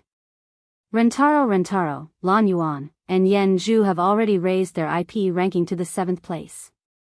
They are currently on a business trip as the leaders of the various tour groups sent by the guild to retrieve the cursed children. Hina Sprout has also raised her IP ranking to the 1st place, becoming the strongest initiator. She is currently on a mission as the ace of our guild. 1st place? Hina. Noah couldn't help but laugh. That's quite impressive. Before meeting Noah, Hina's IP ranking had already risen to the 98th place, making her one of the top 100. Now that 3 years had passed, Noah knew that Hina must have made a name for herself. It wouldn't be strange for her to make it into the top 3. Who would have thought that Noah still underestimated Hina? This child actually went straight for the 1st place. Thinking back to the first time they met, the little girl who was sleepy during the day and couldn't even ride a bicycle properly due to her owl personality, but turned into an expert sniper at night, Noah couldn't help but feel nostalgic. That's not right. Noah suddenly remembered something important and realized what was going on. Hina is very strong, but since she can raise her IP ranking, it means that Hina has become a police officer again, found a promoter, and formed a partner, right? If that's the case, who is Hina's partner? Chapter 2098. It was developed and issued by the International Initiator Monitoring Organization, ISO. It was a ranking based on the number of protozoa that each existing pair of police officers had defeated and their achievements. Why was it called the IP ranking? The reason was very simple. It was because the police officers were partners of the initiator of the cursed child and the facilitator of humanity. Initiator. Facilitator. Taking the first letter of the two, that would be I and P, therefore, the so-called IP ranking must be a ranking that was registered by the initiator and facilitator of the partner who became a police officer. In the past, Tina's partner facilitator was the professor who transformed himself into a mechanical soldier for the new human creation project. Of course, that professor did not have any combat ability. Generally, he was only giving orders to Tina and letting her complete the mission. The reason why Tina was able to enter the top 100 at that time was entirely due to her personal strength. After joining the Fairy Tale, Tina had lost her facilitator and even her IP ranking was frozen. It was not impossible to start over. But without a partner facilitator, Tina would not be able to increase her IP ranking at all, right? While Noah was thinking about this, Hall Master Zheng was stunned and said, "That's right, Hall Master Zheng. Don't you know that you're Tina Sprinter's facilitator?" "Me?" Noah was stunned. When did he become Tina's facilitator? It seems that you really don't know about this. Officer Zheng frowned and said, "As early as 3 years ago, President Tiantong announced to the public that you were out on an important mission and would not be back in a short period of time. After that, Tina Sprinter also registered as a police officer with the International Initiator Monitoring Organization, and her facilitator partner at that time was you. In other words, Tina registered Noah as her facilitator without his consent at all. I think that this should be President Tiantong's idea." My Hall Master Zheng said. "President Tiantong has said that our guild will definitely become the cradle of police officers in the future. As the guild president, if you don't have your own IP ranking, it's inevitable that people will criticize you. That's why Tina Sprout registered you as her promoter. You're active in the front lines against the protozoa, leaving behind many achievements in various countries around the world. In the end, together with you, she was promoted to the first place in the IP ranking half a year ago." "What?" Noah was dumbfounded. "In other words, I've also become number 1 on the IP ranking?" "Yes." My cousin nodded his head. "Furthermore, everyone in the world knows about this." Noah was speechless. Who would have thought that he would actually become the first in the IP rankings without knowing it at all? Wasn't this a little too sudden? However, my Hall Master Zheng is right. Undoubtedly, as the president of Fairy Tale, Noah has obtained a police officer's license and has personally trained many outstanding police officers. How can his IP ranking be too low? Otherwise, when Fairy Tale is released to the world, it will inevitably become a topic for foreigners to pass time. It's not like it won't have any impact on the guild. Tian Tongmu is the acting president and Thousand Life Summer's president's advisor. They also formed a police force partnership 3 years ago. Their rankings have risen quite a bit in the past 3 years. They are currently ranked 3rd in the IP rankings. My police officer said in high spirits. In addition to the rest of the S-grade police officers, our guild occupies 7 of the top 10 police officers. There's no doubt that we're the strongest civilian organization in the world. As early as 3 years ago, everyone in the world already knew that among the police officers, the power of the first pair was so strong that it could even influence the military structure of the entire world. One could imagine how powerful the top 10 police officers in the IP rankings were and what kind of impact they would have on the world. Under such circumstances, not only did Tina kick out the police officer who was ranked first in the previous IP rankings and become the strongest initiator, even Fairy Tale had 7 pairs of police officers who were ranked in the top 10. How could she not become the strongest? Countries around the world had always been worried that Fairy Tale would dominate the world and control them. Firstly, it was because of the current situation. Secondly, it was because Fairy Tale did indeed have the ability to do so. The 7 pairs of top 10 police officers were proof of this. IP ranking number 1, Noah Doria, Tina Sprout. IP ranking number 3, Tian Tongmu, Longevity Summer World. IP ranking number 7, Riken Rentaro, Ian Lanhera. Together with the other 4 pairs of police officers, they were the strongest fighting force of Fairy Tale. This was a well-known fact. Not only did Noah partner up with Hina and become the first IP ranking, but even Mugging, Summer World, Rintaro, and Ian Lanhera had made great progress in the past 3 years and reached the point where they could influence the military structure of the world with their individual strength. Coupled with the completion of Fairyland and the expansion of the guild, there were indeed a lot of changes in 3 years. With this in mind, Noah could not help but speak in a low voice. I just don't know if these 3 years have changed the feelings of the holy ruler of Tokyo, My captain asked. What did you just say? Nothing. Noah came back to his senses and shook his head to get rid of the random thoughts in his mind and returned to the topic at hand. Since Rintaro and Ian Lanhera are traveling around the world as the leaders of the tour group, where did Mugging, Summer World, and Hina go? Hearing this question, my captain suddenly became serious. What's wrong? Noah keenly sensed that the atmosphere was not right. Did something happen? No. My captain shook his head and said so. It's just that, even if something did happen, it wouldn't be strange. Even if something did happen, it wouldn't be strange? Noah frowned. What do you mean?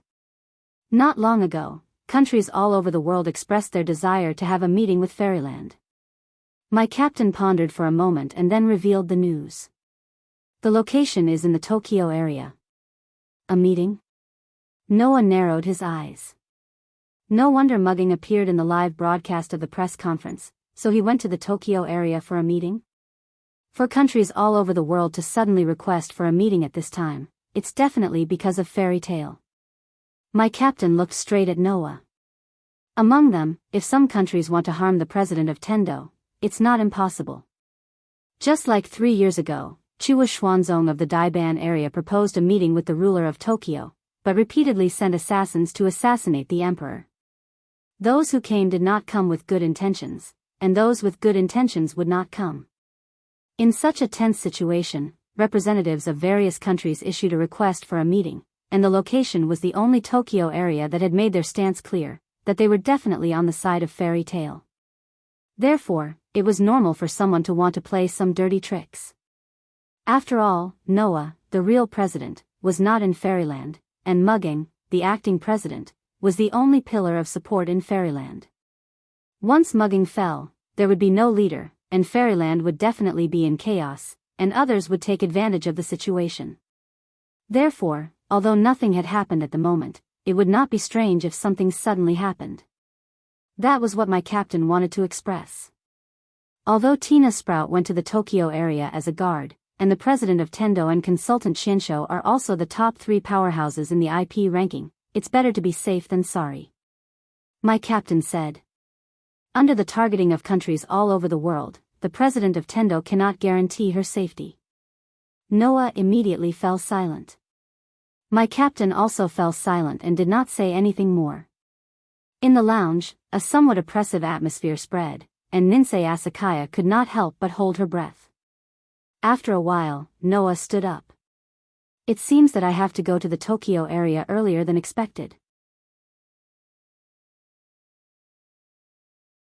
Chapter 2099.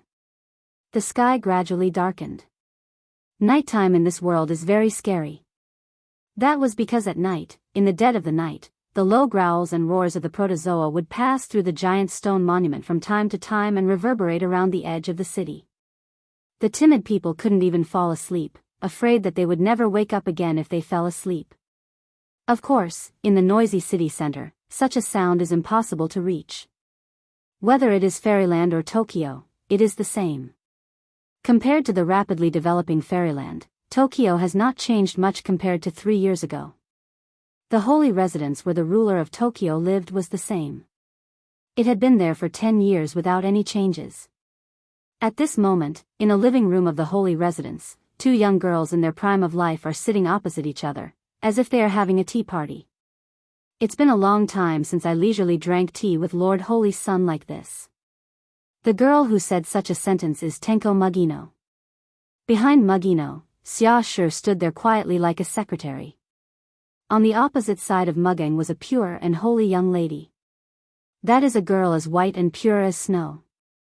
The girl is wearing a white wedding dress, white lace gloves on her hands, and a luxurious top hat on her head, with a stunning sense of sacredness. It is believed that as long as it is a person in Tokyo, then no one will not recognize this girl in her prime of life. The ruler of Tokyo, Holy Sun. If, after 3 years, Mugino has become much more mature than before, and all the childishness has faded away, the change is not small, then, Holy Sun is just the opposite. Time does not seem to have left any trace on this holy girl, making this young head of state still as holy and beautiful as 3 years ago. However, those in the know are sure to know that the change of Holy Sun is not on the surface, but in the heart. At least, until 3 years ago, no matter what kind of important occasion she attends, she needs to be accompanied by an assistant like Tenko Kikuchi or the like. Compared to 3 years ago, this girl has become extremely independent and wise, no longer the young head of state who is mocked by others as a vase and looked down upon after losing her assistant. Thus, the Elysian Emperor nodded at Mu Gung with a dignified and polite smile. After all, Tenko Kikuchi and I both need to manage a region. If not for this period of official business, then we would not have the chance to meet. I'm fine, at least I have Xiaoshi to help me, and there is also a group of smart and capable people in the guild. Otherwise, for a student like me who just graduated a year ago and didn't even go to university, I really can't torment such a big fairyland, Mugino replied with a smile. Compared to the Holy Son of Heaven who has been dealing with official business alone since 3 years ago, I am still far behind. Don't be so humble, Guild Master Tiantong. You're someone who built Fairyland single-handedly. No one would think that you're inferior to me. The Elysian child gently shook his head.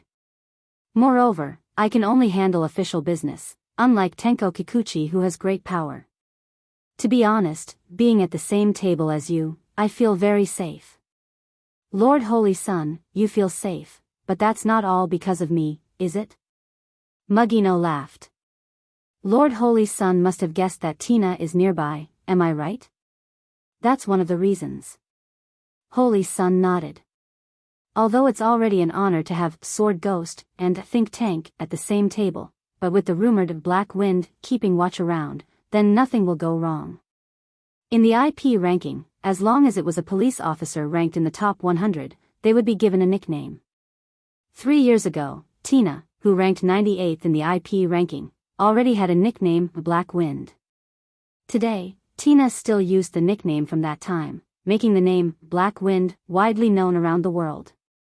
Of course, Mugino, who ranked 3rd in the IP ranking, also had a nickname like Xiaoshi.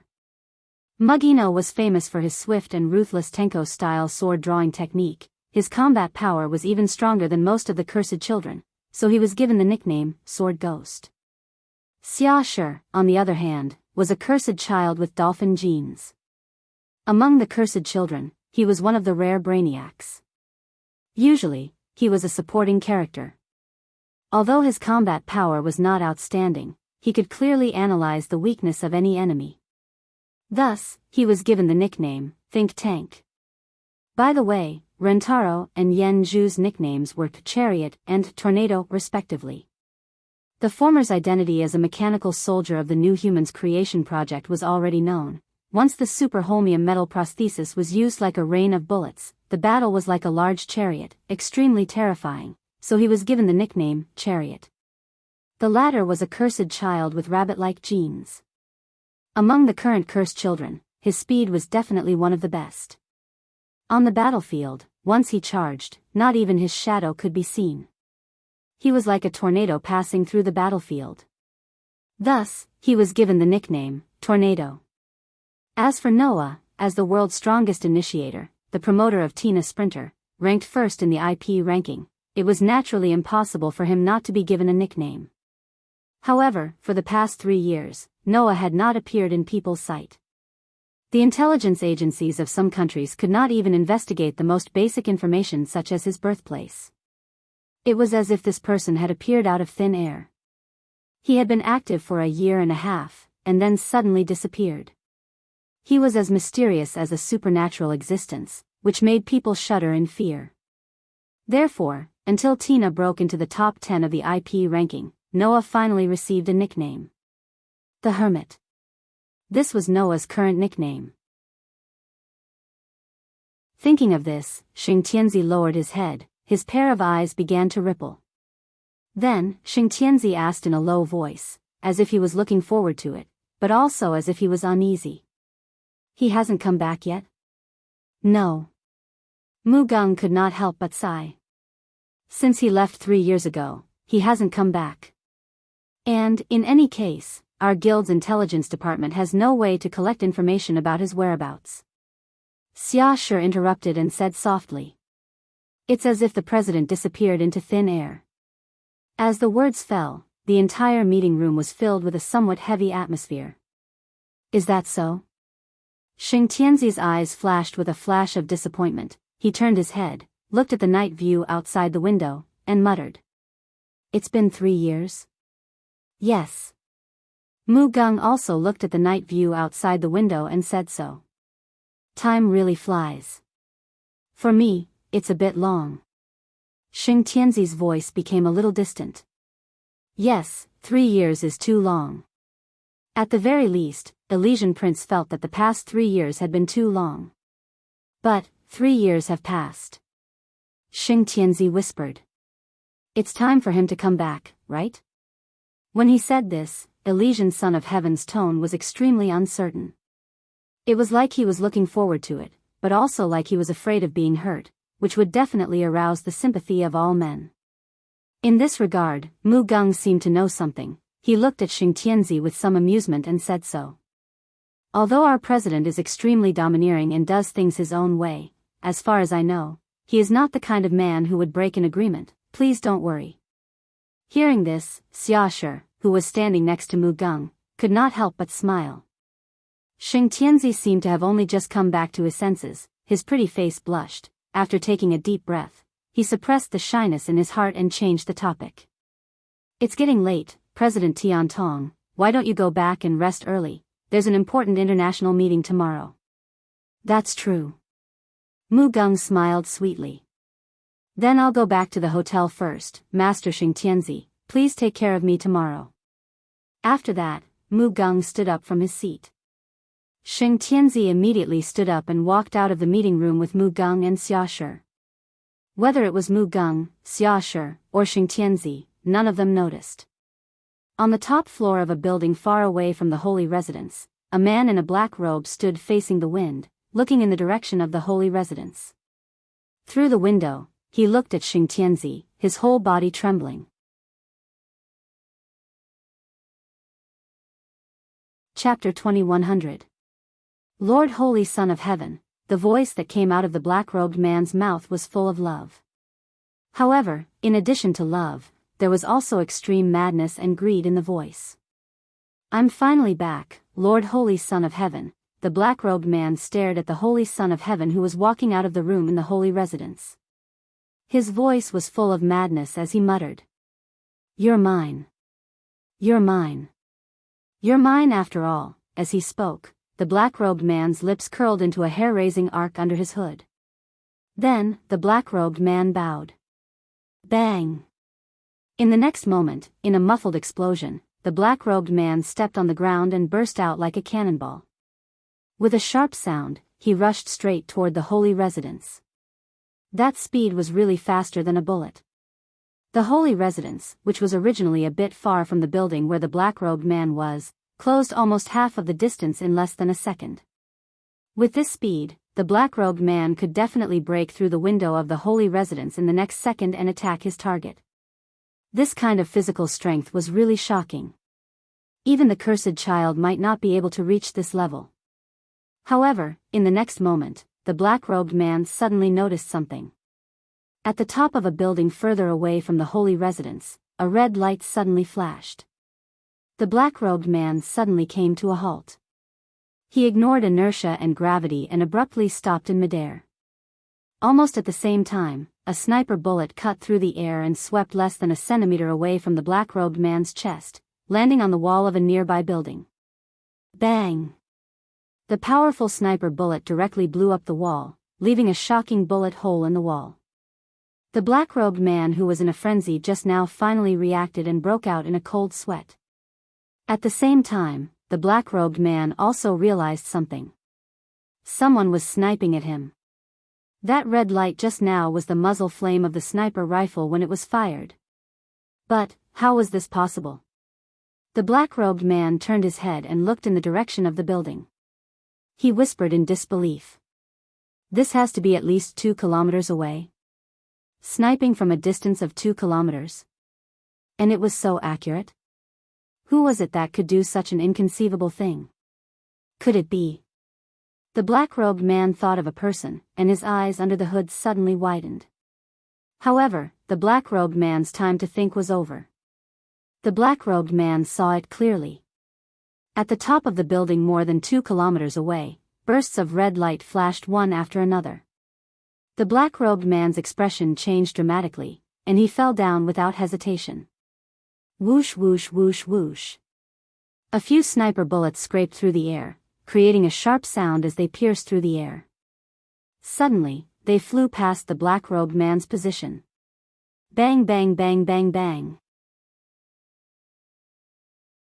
In the next moment, the powerful sniper bullets landed in the air one after another, blowing up the concrete on the ground where they landed. Whether it was the walls or the road, they were all blown up, leaving bullet holes in them. Once again, the black-robed man, who dodged in advance because he sensed the muzzle flame, broke out in a cold sweat as if he had escaped a calamity. The moment he landed on the ground, he immediately dodged and rushed into a nearby building. His back was pressed against the wall as he hid. The opponent's sniping was too terrifying. It was accurate to such an extent from more than 2 kilometers away. If he didn't hide, the black-robed man would be dead for sure. But, that kid isn't a close combat initiator. As long as I hide, there won't be a problem. The black-robed man muttered to himself. In the end, this sentence was exchanged for a voice. Indeed, I'm not a close combat initiator, but that doesn't mean I can't fight in close range. When this sentence rang out from the building and passed into the black-robed man's ears, his heart stopped beating. However, the black-robed man's subconscious saved him once again.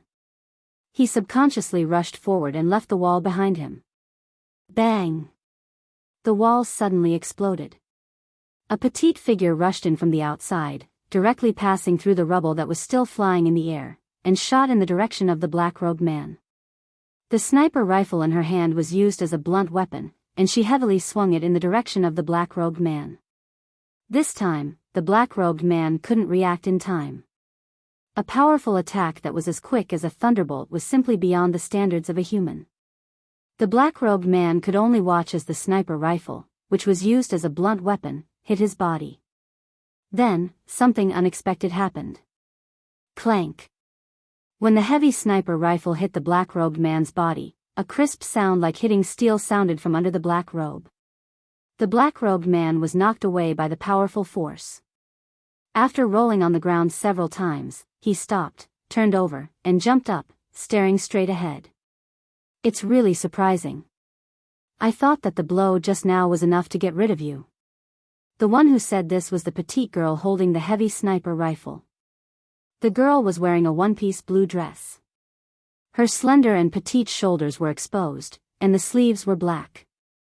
Although she was less than 150 centimeters tall, from the performance just now, there was no doubt that extremely terrifying power was hidden in that petite body. The moonlight shone in through the gap in the wall that was smashed by the girl, illuminating the girl's silver gold hair and a pair of scarlet eyes. The figure like the Grim Reaper made the black-robed man say the girl's name in a hoarse voice. Tina Sprinter, the girl was Tina. The world's strongest initiator, the ace of fairy tale, Tina Sprinter. Looking at the cursed child bathed in the moonlight, the black-robed man felt that even his breathing was about to stop. At the moment when the pair of blood-red eyes stared at him, the black-robed man only felt the hair all over his body stand up, and even his scalp was a little numb. 3 years ago, Tina was already one of the top 100 cursed children in the IP ranking, and her profession was an assassin. At that time, Tina already had an illustrious reputation, and the name Black Wind resounded throughout the world. Even if she wasn't known by everyone, but those who knew her knew that up until now, no one had ever survived from the person she wanted to kill. The only exception was the Son of Heaven 3 years ago. Because at that time, Noah was protecting Tina's target, which was why Tina failed. Since then, Tina joined Fairy Tale. That failure seemed to have made the Grim Reaper of this inner world even scarier. In just 2 years, he had risen to the top of the IP rankings and slaughtered countless protogut animals. Even the number of Stage 4 protogut animals he had killed was unknown. Under such circumstances, the cold aura that came from a long period of killing was enough to make anyone who looked into Tina's eyes feel their body temperature plummeting. Although the black-robed man was very confident in his own strength, only at this moment did he understand one thing. That is, even if he was very special, compared to the girl in front of him, he was still not on the same level. Damn brat! Being forced to realize this, the black-robed man's face under the hood began to distort. However, Tina just coldly looked at the black-robed man. After a while, she turned her head, looked to the side, and said so. "Okay, all of you, come out." As soon as the words fell, the entire place suddenly fell silent. However, very soon, a pretentious voice rang out. I was discovered so easily, as expected of the legendary Black Wind." Accompanied by such a voice, two figures rushed out from the shadows where Tina was looking and landed next to the black-robed man. Looking at the two people, Tina frowned slightly. "Allow me to introduce myself, Honorable Strongest." A tall and slender man in a crimson tuxedo with a clown mask on his face took off his hat and bowed toward Tina in a pretentious manner. "My name is Leeching. Beside me is my daughter, Leech Little Benet. Let's say that 3 years ago, I was acquainted with that mysterious president of your family, right?" "Yes." Leeching. 3 years ago, he attracted the stage V Scorpio, and almost brought disaster to the entire Tokyo area, the madman who attempted to destroy the world.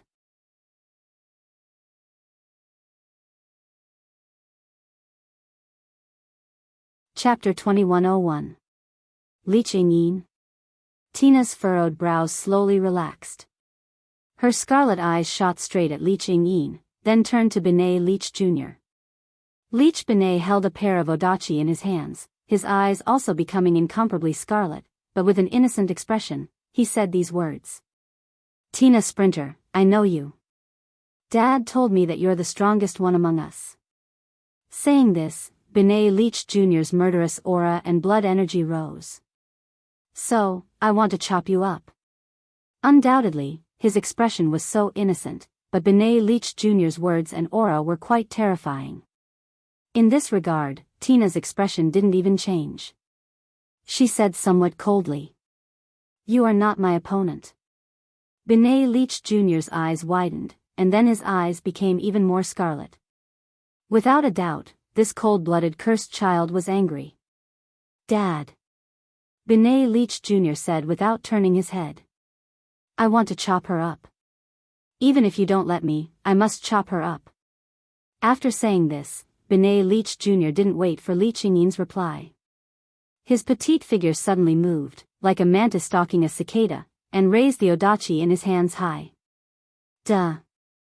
Tina's feet suddenly touched the ground, and her figure rapidly retreated. However, Benet the Leech pounced in front of Tina at an astonishing speed and slashed out a thunderous slash at the retreating Tina. "Chop you to death! Chop you to death! Chop you to death!" That was a deranged cry. The cursed child named Benet Leech Jr. chased fiercely, and mercilessly slashed like a storm, causing streaks of cold light to appear in the air. Like a real blade, he slashed in Tina's direction like a storm. That terrifying continuous slash. If it was Tina 3 years ago, she would have been cut into pieces. After all, 3 years ago, Leeching and Benet Leech Jr.'s IP ranking was already 134, and this ranking had been frozen for a long time, and there was no update. 3 years had passed, and Leech Little Benet's strength had increased by leaps and bounds. At the very least, Tina was certain that even the top 20 initiators in the IP rankings were only at this level. Hina, on the other hand, was not a melee-type cursed child. Her IP ranking 3 years ago was only 98, so she was naturally no match for the current Benet the Leech. However, after 3 years, Benet the Leech had changed a lot, but Tina had changed even more. In the face of this terrifying storm of sword strikes that could have easily killed her 3 years ago, Tina looked on calmly. Her slender body was like a leaf as she dodged back and forth, evading all of the sword strikes with brute force. Immediately after, Tina suddenly spun around, and the sniper rifle in her hand transformed into a blunt weapon once again. Then, she flicked upwards from the bottom to the top. Bang!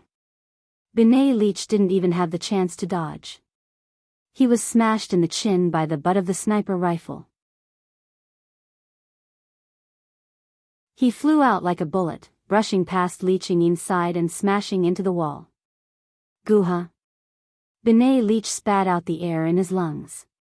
His body slid down from the wall, and he knelt on the ground. The initiator, whose strength was enough to rank in the top 20 IP rankings, was knocked down by Tina in one hit. The black-robed man sucked in a breath of cold air. Li Qingyin's pupils slowly contracted under his mask. After a while, he pressed down on his hat and said, "So that's how it is. Is this domain?" Domain. It wasn't an ability, but a realm. A realm that only the cursed child could reach. When the cursed child broke through the limits of their growth, a phenomenon called domain would appear on their body. Those who reached domain had extremely powerful strength. Those who hadn't reached domain would never be able to defeat those who reached domain. Of course, this realm wasn't something that just anyone could reach. Only a very small number of initiators with extremely high IP rankings had the possibility of reaching domain. Then, how high was it? This was something that hadn't been calculated yet. However, from the fact that even Tina, who was ranked 98th in the IP rankings 3 years ago, was unable to reach this realm, it could be seen that those who could reach the beginning of the domain would have to be at least in the top 20 or even the top 10 of the IP rankings. Tina had only reached domain realm 2 years ago. After that, her strength greatly increased, and she had won many battles. Finally, 1 year ago, she had reached first in IP rankings, becoming the strongest initiator. In other words, the current Tina's strength was also incomparable to before. It was because of the existence of this domain that the cursed child's strength was strong enough to influence the military situation of the world. Tina, who had already become the strongest initiator, now even if she was to face off against a stage V primitive animal that could destroy the world, she would still have the ability to win. This was the difference between those who had reached domain and those who hadn't. The reason why the Holy Son of Heaven said that with Tina there would be no mistakes was because he knew that Tina had already reached domain realm. Although Xia Shi's IP was ranked 3rd, logically speaking, he should have also reached domain realm. Otherwise, it would be impossible for him to have such a ranking. Unfortunately, Xia Shi was the brainiac initiator, and the real combat strength was Mu Gung, who had the terrifying sword-drawing technique. In terms of combat strength, 3 years ago, Mu Gung was even stronger than Tina. It could be imagined that Mu Gung's strength was also terrifyingly strong. However, not long after Tina reached domain, Mu Gung's growth limit was broken, and Tina, who had rapidly grown, left him behind. Otherwise, Tina wouldn't have been able to become the strongest initiator, and raise her IP ranking to the highest by herself. Unfortunately, after reaching domain, the rate of the primitive animal virus in the cursed child's body would greatly increase. If it wasn't for the fairy tale, which had an agent that completely suppressed the invasion of the primitive animal virus, Tina would have very likely become a primitive animal. He. Li Qingyin let out a frightening laugh under his mask. No wonder you could become that man's initiator. Tui. The black-robed man spat in disdain, and his voice became filled with disgust. As expected, the initiator of monsters is also a monster. Hearing this, Tina's expression didn't change. She lowered the sniper rifle in her hand, and didn't even aim, as if she was really planning to use the sniper rifle as a blunt weapon. Her gaze fell on Li Qingyin and the black-robed man. Who sent you here? Is that important? Li Qingyin let out a low laugh. You only need to know that someone wants the life of the celestial child, and that is enough. Not only the celestial child, but the Holy Son of Heaven is also our target. The black-robed man's laughter was the kind of laughter that only despicable people would have. Of course, the celestial child can die, but the Holy Son of Heaven can't die. I still want to properly dote on her. The vulgarity in his words caused Tina's expression to become cold again. It seems that no matter how much I ask, you won't tell me. Tina stared intently at Li Qingyin and the black-robed man. First, I'll make you lose the ability to fight. Leave the interrogation to our companions in the guild. In the air, an astonishing pressure suddenly filled the air. The most powerful initiator who had reached the realm of domain was finally serious. The first to react was Li Qingyin. Li Qingyin suddenly pulled out 2 very strange-looking guns from his waist, and without hesitation, he pulled the triggers one after another at Tina. Bang bang bang bang bang. Following the continuous firing of the guns, bullets pierced through the air and enveloped Tina's direction. However, before that could happen, Tina had already disappeared. With a flash, she dodged the incoming shots like a ghost. Ignoring the bullets that fell near her feet, she suddenly charged forward. The sniper rifle in her hand whistled through the air as it violently swung toward Li Qingyin. Her speed was astonishingly fast. With Li Qingyin's speed, it was impossible to dodge. However, Li Qingyin wasn't an ordinary person. Snap! Li Qingyin suddenly snapped his fingers. Hum! In the next instant, an invisible repulsive force suddenly expanded from Li Qingyin's body, and it met Tina's sniper rifle. Dong! The sound of a heavy impact resounded.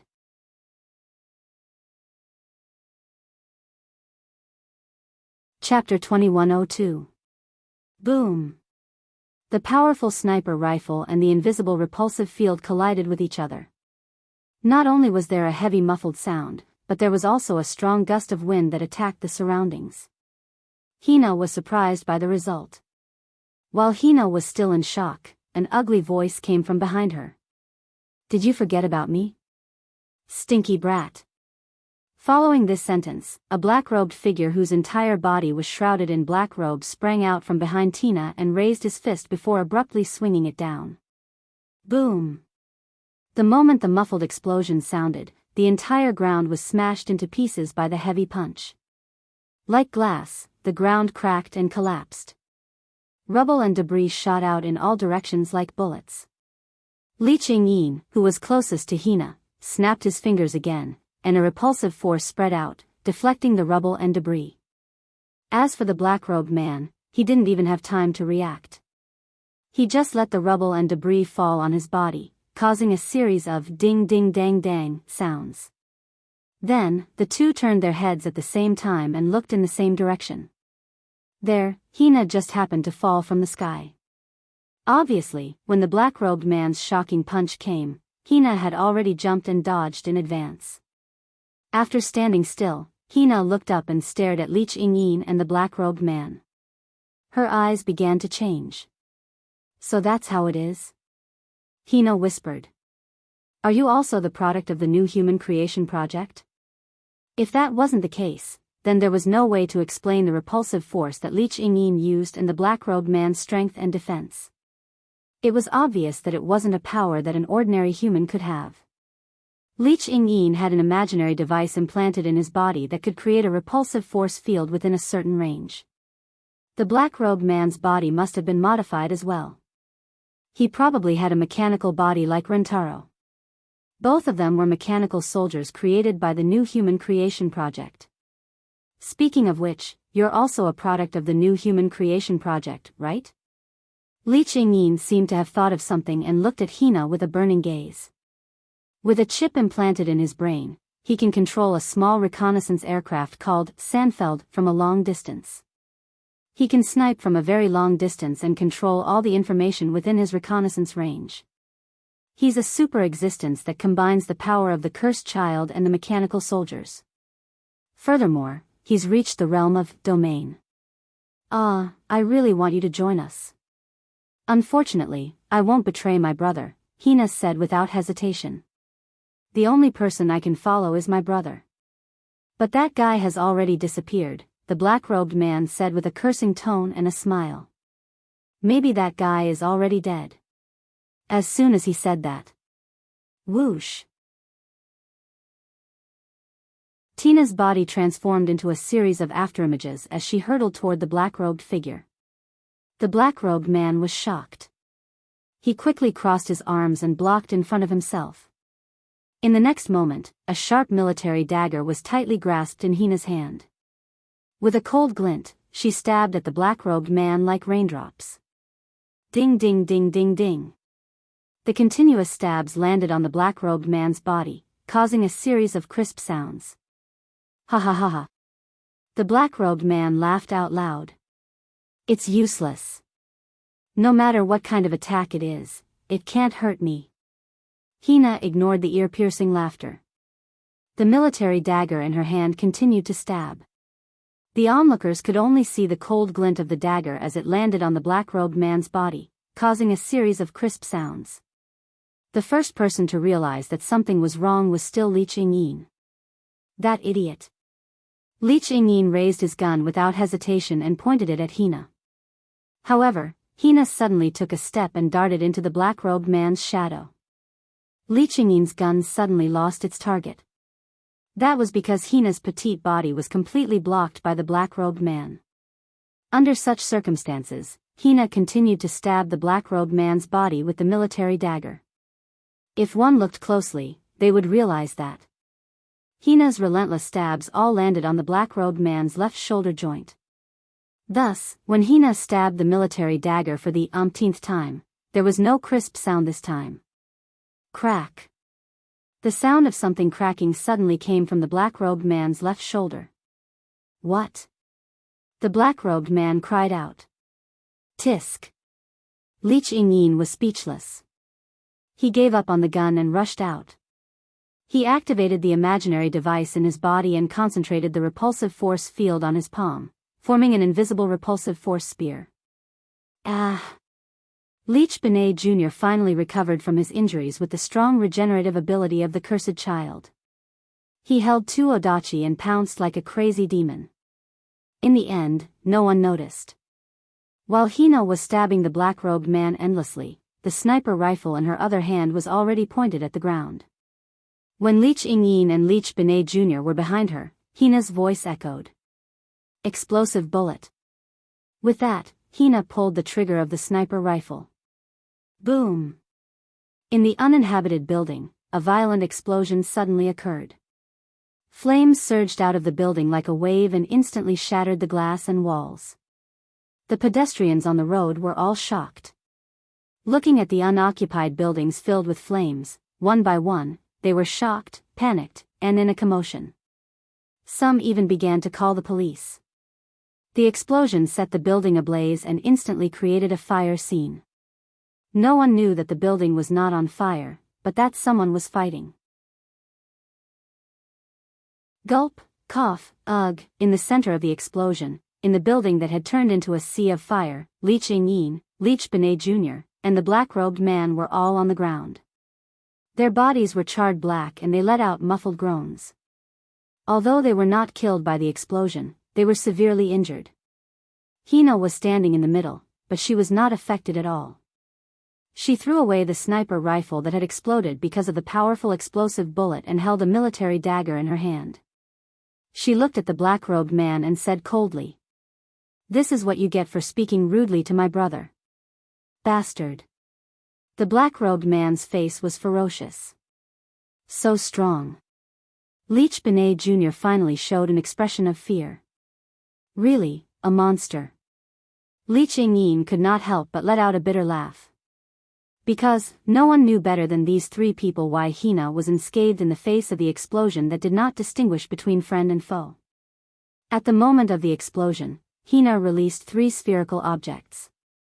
That was the Sandfeld. It was a small reconnaissance aircraft that could collect all the information within its scope and directly transmit it to the user's mind. With the help of the three small reconnaissance drones, Tina was able to gather information about the explosion in an instant. She calculated the area of effect of the explosion and used her sniper rifle at the area where the explosion was the weakest to disperse the waves of flames and shockwaves that were rushing towards her. That's right. She dispersed it. Hina's attack had blown away the explosion itself. Undoubtedly, the cursed child was not a close combat type, but he had such strength. With such strength, it was no wonder that the strongest initiator would give up on long-range sniping, which was the most advantageous for him, and directly rush over. How terrifying. The initiator of monsters is also a monster, you said it yourself. Hina walked in front of the black-robed man and pointed the military dagger in her hand at his head. Her crimson eyes shone with determination. If my brother is a monster, then let me be a monster too. Her words that were not confused made the black-robed man tremble all over. Damn it, damn it, damn it, damn it, damn it. The black-robed man roared in a low voice. Why is it that man? Why is it always that man? What's so good about that man? Why do you all see him in a different light? The roar that was full of hatred and resentment made Hina narrow her eyes. Did this guy have some kind of grudge against her brother? Just as Hina was thinking this, another voice that was different from anyone else's suddenly sounded. How surprising, I didn't expect you to still be alive. At this moment, everyone's eyes widened.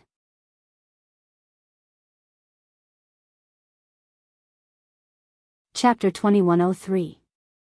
The ceiling of the building that was engulfed in flames had already begun to collapse, causing thick smoke to fill the entire space. It was extremely uncomfortable. However, regardless of whether it was Tina, Li Chingyin, Leech Benet Jr., or the black-robed man, none of them cared about this. Everyone's eyes widened slightly. When they finally reacted, they turned their heads abruptly and looked towards the source of the sound. They saw that on one of the windows that was engulfed in flames, a figure had unknowingly appeared there. He sat on the windowsill, ignoring the surrounding flames as a pair of deep, dark eyes met everyone's gaze. You've grown up, Tina. Brother. The crimson color in Tina's eyes instantly disappeared, and they returned to their original color. The coldness that Tina had been carrying since the beginning of the battle had disappeared without a trace, and was replaced by excitement. He's actually back. Li Qingyin's expression changed abruptly under his mask. Father. Leech Benet Jr. seemed to have awakened a terrifying memory, and for the first time, she called out to Li Qingyin for help. Only the black-robed man's body trembled the moment he saw the person who had arrived. In the next moment, a roar filled with resentment and hatred rang out. Noah Dole. Driven by resentment and hatred, the black-robed man suddenly leaped up. His figure shot out violently, and he rushed in the direction of Noah with an astonishing frenzy. Brother. Only then did Tina snap back to her senses. She looked at the black-robed figure charging toward Noah, and her eyes turned crimson again as she arched her petite body without any hesitation. Just as Tina was about to rush out, a voice stopped her. Tina, don't do anything. Noah leaped down from the windowsill and landed on the ground. Looking at the black-robed man who was rushing towards him like a madman, the corners of his mouth curled up with a hint of mockery and coldness. I'd like to see how much you've improved compared to 3 years ago, you undying bastard. After saying that, Noah did not dodge. He just stood there, looking at the black-robed man rushing towards him with a faint smile. This performance naturally caused the black-robed man's resentment and hatred to become even more violent. You're courting death. The black-robed man suddenly roared, his speed becoming even more astonishing as he rushed towards Noah. Then, the black-robed man raised his tightly clenched fist, bringing with it the sound of the wind, and punching towards Noah's head. That punch carried with it a strong gust of wind that blew out the raging flames that were burning within a radius of a few meters. The sound of the explosion was extremely ear-piercing, telling everyone how astonishing the power of this punch was. Unfortunately, in the face of this astonishing blow that was like a cannonball, Noah only narrowed his eyes, raised his hand, and punched out. Boom! When the two extremely ordinary-looking fists collided together, accompanied by a heavy muffled sound, a circle of powerful impact suddenly spread out, shattering the ground, causing cracks to spread out like a spider web with Noah and the black-robed man as the center. However, the ground wasn't the only thing that cracked. In the split second when the two collided, the black-robed man's gloved fist also issued a cracking sound, and the entire sleeve of his arm was shattered into pieces by the shockwave. Hidden under the sleeves was an arm that had a metallic luster. It was an arm completely made of pure black metal, flashing with faint blue light patterns. Noah had only seen such an arm on one person. That was Rentaro. In the absence of gravity, using holmium as the base, and then mixing in rare and ordinary metals to create an artificial arm made of a next-generation alloy with a hardness and melting point several times higher than holmium? Noah opened his palm and held the super holmium metal arm tightly, and smiled at the black-robed man. You crawled back from hell, and this is what you get? After that, Noah suddenly turned around and kicked the black-robed man heavily. Clank! The powerful kick landed on the black-robed man's chest, and it still caused a crisp sound like the collision of steel. However, the force of the kick actually hit the black-robed man's body, and the black-robed man flew backward, his feet rubbing against the ground, and he slid all the way back. However, before that, Noah reached out a hand and grabbed the black-robed man's black robe. With a tearing sound, the black-robed man's black robe was torn to shreds. It wasn't until the person in the black robe slid all the way out that everyone present finally saw the person's true appearance under the black robe. However, when she saw the black-robed man's full face, Tina's scarlet eyes narrowed. If Tina, Rentaro, and Lee Ching-yin were all mechanical soldiers of the new human creation project, then in front of this man, they could all throw their identities as mechanical soldiers into the trash can. This was because no one was more suitable to be a mechanical soldier than the black-robed man in front of them. As a mechanical soldier of the new human creation project, Tina only had a chip implanted in her brain, and Lee Ching-yin had an imaginary device installed in his body. Even though there were mechanical parts in his body, he was undoubtedly a human. Even Rentaro only had his right hand, right leg, and left eye replaced with super holmium metal prosthetics. The man in front of them was a true mechanical soldier. There wasn't an inch of skin on his body, only pure black super holmium metal. Even the head was made entirely out of super holmium metal. The face was clearly a mannequin. It was a life form made entirely out of metal. However, from the man's metal face, Tina could still recognize a person in her memory. "You are..." Tina gasped in shock. Yoshihito? This name wasn't very well known. However, as long as it was a guild member who had joined Fairy Tail 3 years ago, they would definitely recognize this person. This was because 3 years ago, the captain of the Son of Heaven's Guard team had a grudge against Noah. He buried hundreds of bombs in Fairy Tail, causing Noah to be completely disappointed in the people of Tokyo. He was the main culprit behind the decision to not participate in the Third Battle of Tokyo. How could this be? Tina was truly shocked. "Undoubtedly, you were executed by my brother in front of everyone in Tokyo." It wasn't just an execution. When he killed Yoshihito, Noah used anti-tank bullets and blew up Yoshihito's entire head. Logically speaking, Yoshihito should be dead. There was no way he could come back to life. "Yeah, I've already died once." The metal on Yoshihito's face wriggled like real muscles, causing Yoshihito's face to distort as he roared with extreme resentment. "My entire head was blown up, I couldn't even feel pain, I couldn't even beg for mercy. In front of so many people, I was shot to death and became like this. If it wasn't for the fragments of my brain remaining, I wouldn't even be able to come back to life." No, even if there are fragments of your brain remaining, there is no way to come back to life. This is something even a child knows. Noah casually threw away the fragments of the black robe in his hand, as if he had seen through all of Yoshihito's secrets. He spoke indifferently. "I'm afraid that someone injected the virus of a protozoan into your brain fragments. Relying on the protozoan's amazing regenerative ability, it allowed your brain to recover, then created a super holmium metal body, and put your head in it. That's how you successfully came back to life, right?" Yoshihito's distorted face began to twitch. Obviously, Noah's words completely hit the nail on the head. Now, your brain has been transformed into a protozoan, and your body is also mechanized. There are no human parts to speak of. Noah smiled sarcastically. "You didn't come back to life, you just became a monster."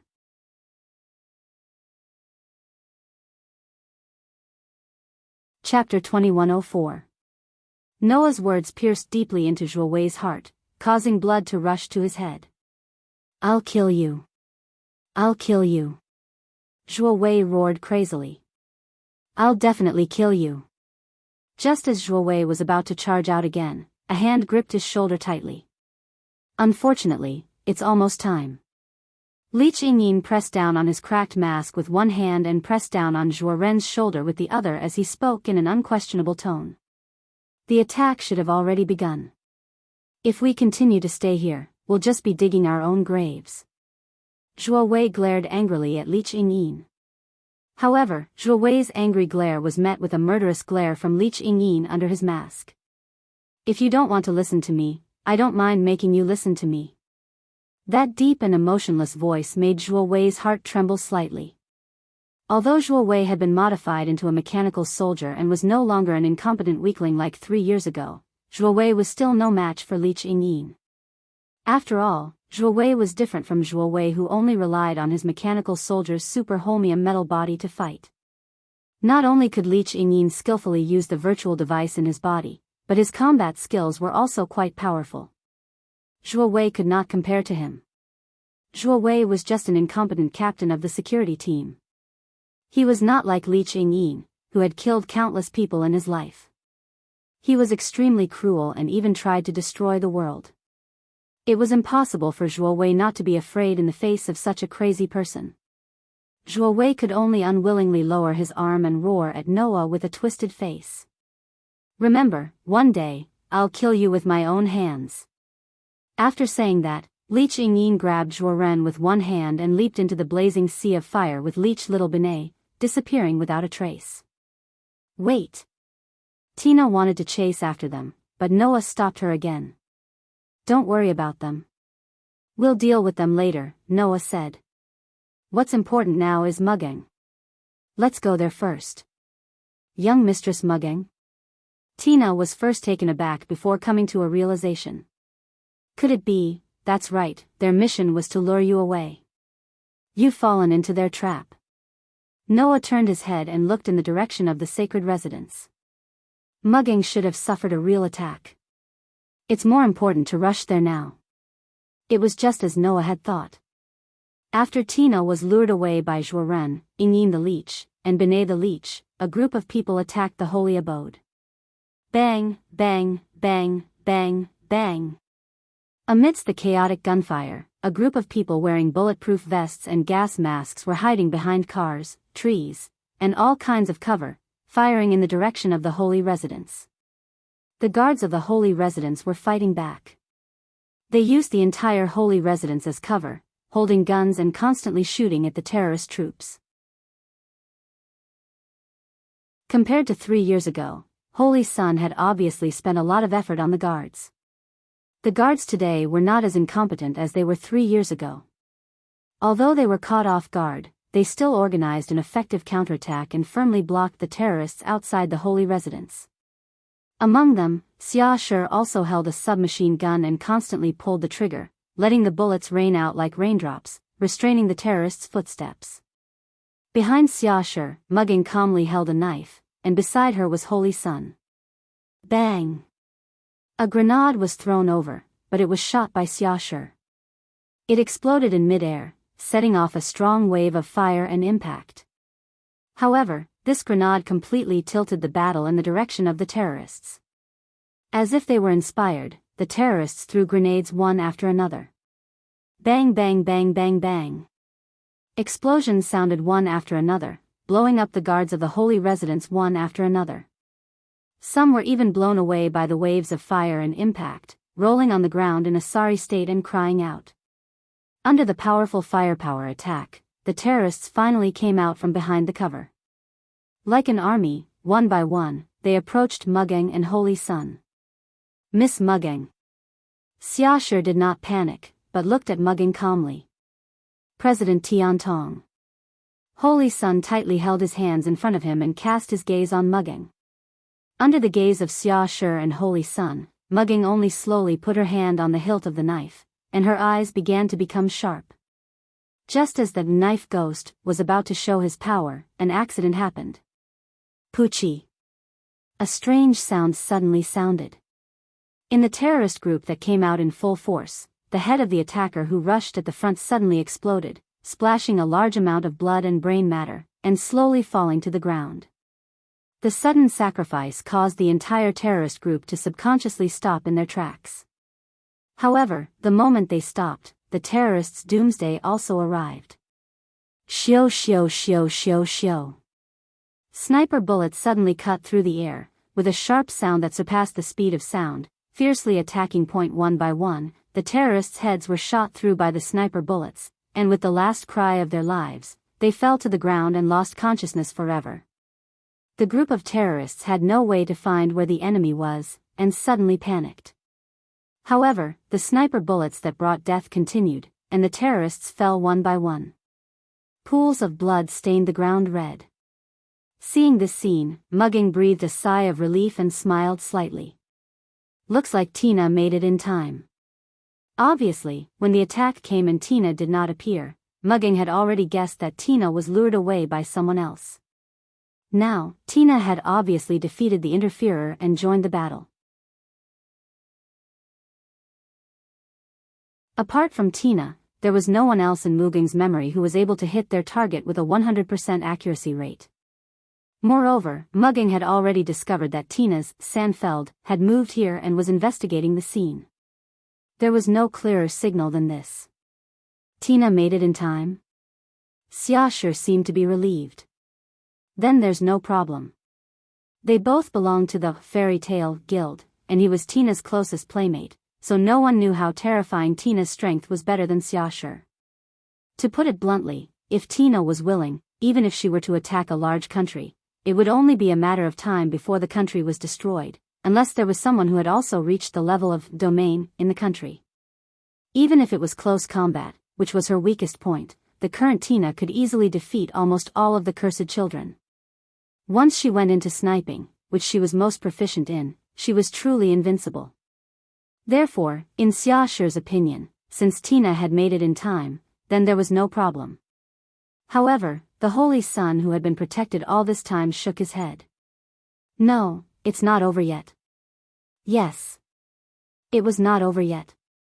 Because, even though the terrorists were panicking after the unimaginable sniping, they still did not retreat. What did this mean? It meant that the terrorists were not willing to give up the attack, but it meant that they still had methods that they had not used yet. This thought was confirmed in the next second. Tisk, there's no other way.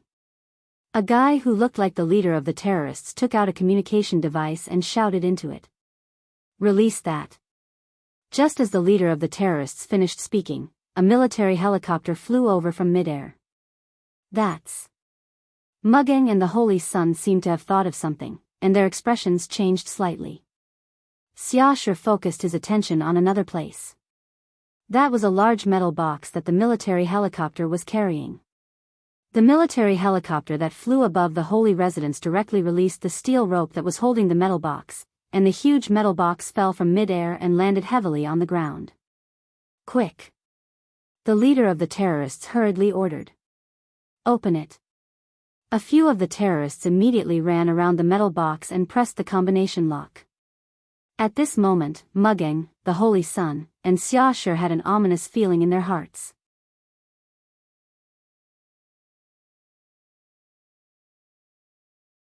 Chapter 2105. No one knew if Tina had the same bad premonition as everyone else, but a few sniper bullets immediately pierced through the air and shot the terrorists who were gathered around the combination lock, sending them to hell. Go again. Go again. All of you, go. The terrorist leader shouted in a voice that didn't sound rational at all, ordering the terrorists to go forward one after another, rushing to the side of the large metal box as if their lives depended on it. They operated the combination lock in an attempt to open the metal box. With so many sacrifices, the last password was finally pressed. Gotcha! Along with such a sound, the linked parts of the large metal box suddenly separated, as if disintegrating, falling in all directions. Wah! Seeing everything in the large metal box, Mugging, Elysian, and Xiaoshi all gasped in shock. Bang! A sturdy leg came out of the iron box and landed heavily on the ground, causing a rumbling sound and a cloud of dust to rise. A huge creature walked out step by step, exposing its full appearance to everyone's vision. Looking at the behemoth, all the guards of the holy abode widened their eyes, the blood draining from their faces. Mugging, Elysian, and Xiaoshi also looked at the huge figure, falling into shock. In a word, it was a protozoan. However, it wasn't a normal protozoan. At least, normal protozoans definitely didn't have such a huge body. Its height was more than 10 meters. The length of its neck took up 3/4 of its height. Its head was the appearance of a standard reptile. Its body was like an elephant. Although its tail wasn't as long as its neck, it was still much longer than its body, and was very heavy. When it landed on the ground, even a casual drag could crush the ground. Its appearance was simply like a long-necked dinosaur from the dinosaur era, its 4 thick legs stomping heavily, causing the ground to tremble. However, its skin wasn't as smooth and thick as a long-necked dinosaur's. Instead, it was filled with pore-like lumps, looking extremely disgusting. Ooh ooh ooh ooh. Then, the long-necked protozoan let out a roar that shook the air. The roar even formed a storm, blowing away everything in the surroundings towards Mugung, Xiaoshi, and the Holy Son of Heaven. Mugung, Xiaoshi, and Xingtianzi all had different reactions when they saw the huge protozoa. Stage 3. No. It's definitely a stage 4 protozoan. Mugung's expression was a little ugly. How could this be? Elysian Son of Heaven was in disbelief. They actually managed to transport protozoa in here? Xiaoshi gripped his submachine gun tightly, his expression constantly changing. The 3 of them did not expect that in order to achieve the goal, the terrorists behind the scenes actually secretly transported the primitive animals to the Tokyo area and brazenly threw them into the attack. That was no joke. The protozoa themselves were not scary, but that was another matter altogether. The most important thing was that if one was attacked by a protozoa, there was a high chance that one would be infected with the protozoa virus, causing many people to turn into protozoa. If it was not handled well and the protozoa virus spread in the Tokyo area, it would definitely be a disaster. In order to kill me, they didn't hesitate to drag the entire Tokyo area into the water and involve the innocent people? Mugung gripped the handle of the katana at her waist, her gaze becoming fierce. A bunch of incorrigible bastards. Elysian Son of Heaven's expression also became somewhat sorrowful, closing his eyes as if he was praying to God.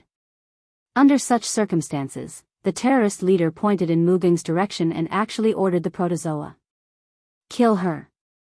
Hearing that, the long-necked protozoan turned its long neck and turned its eyes to Mugung, a murderous glint appearing in its eyes. Ooh ooh ooh ooh ooh. The next moment, the long-necked protozoan actually obeyed the terrorist leader's order and moved its thick but short legs, running wildly in Mugung's direction. Dong dong dong dong. The earth-shaking footsteps echoed in the surroundings, causing the entire holy residence to tremble. Lord Elysian Son of Heaven. Mugung and Xiaoshi chose to protect Elysian Son of Heaven at the same time, one on the left and one on the right, dashing in front of Elysian Son of Heaven, one on the left and the other on the right, one in a battle stance, the other holding up a submachine gun. Fire! Fire! The holy residence guards also reacted, suppressing the fear in their hearts. One by one, they raised their guns. Don't even think about it. The terrorist leader led the remaining terrorists and also raised their weapons, once again starting a gunfight with the holy residence guards. The protozoa in the shape of the long-necked protozoa, under the cover of the terrorists, roared while charging in the direction of Mugung and the others like a tank. Whoosh! At this moment, the sound of a bullet piercing through the air was heard. The powerful sniper bullet pierced through the air and landed on the head of the long-necked protozoa. Bang! The head of the long-necked protozoa was directly blown apart by the powerful anti-tank sniper bullet, spilling a large amount of blood and flesh. It was extremely gory. The long-necked protozoa's charge was stopped. Good job, Tina. Mugung and Xiaoshi smiled in unison. Unfortunately, in the next moment, Mugung and Xiaoshi's smiles froze. Gurgle gurgle.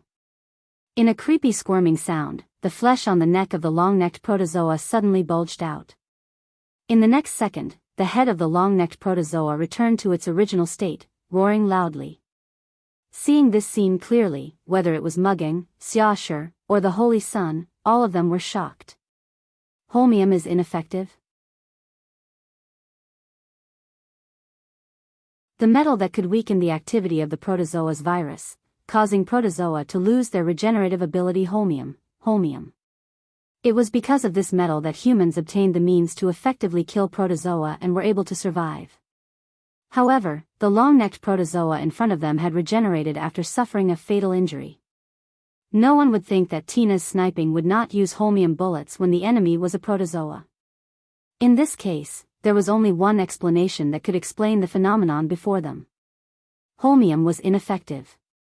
Is that protozoa's regenerative ability very high? At the top of a building far away, Tina, who was aiming and shooting, could not help but be speechless. For a moment, she could not snipe anymore. A stage 4 protozoan was a calamitous existence for ordinary people and even ordinary police officers. A person who had the ability to deal with a stage 4 protozoa alone, even if it was the initiator of the cursed child, had to be at least in the top 100 of the IP ranking. However, Tina was the strongest initiator. She had the ability to deal with a stage V zodiacal protozoa alone, let alone a stage 4 protozoa. However, that was under the condition that the attack method was effective. If holmium was ineffective against protozoa, then even if it could be defeated, the opponent would immediately recover. There was nothing that could be done. Therefore, the expressions of Mugging, Xiaoshi, and Tina, who was sniping at the top of a building far away, became solemn. The Holy Sun, on the other hand, had a face full of worry. He clenched his fists tighter and tighter as he kept praying. The Holy Sun's prayer was obviously successful. Whoosh! Just as the long-necked dragon was roaring wantonly, the sharp sound of something breaking through the air rang out again. However, this time, it was not a bullet that caused the sound of something breaking through the air, but a person. A figure suddenly rushed over from the distant horizon. Like a meteor, it cut through the air and shot in front of the long-necked dragon. Then, it threw a punch. Boom! When the meteorite-like punch landed on the body of the long-necked dinosaur, the terrifying force impacted the huge body of the stage 4 protozoan and spread out. The long-necked dragon's roar didn't even have time to fall before its entire body exploded under the astonishing punch. Pieces of flesh mixed with a large amount of blood fell to the ground one by one like a large piece of trash. The figure that descended from the sky slowly landed, accompanied by huge pieces of meat and crimson blood. Then, it landed on the ground. Mu Gung and Xia Shijun fell into a daze as if they had not reacted to what had happened. The Holy Sun was also stunned. However, when he saw the full appearance of the figure that landed on the ground, his beating heart suddenly stopped. At the same time, Noah raised his head and met the Holy Sun's gaze. Time stopped.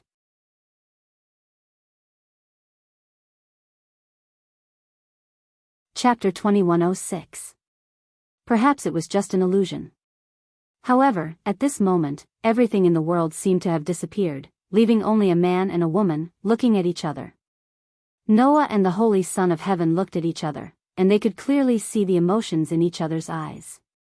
Of course, Noah did not know what kind of emotions were in his eyes at this moment. Noah only knew that in the eyes of the pure and holy girl, all kinds of emotions were clearly revealed. In those eyes, there was disbelief.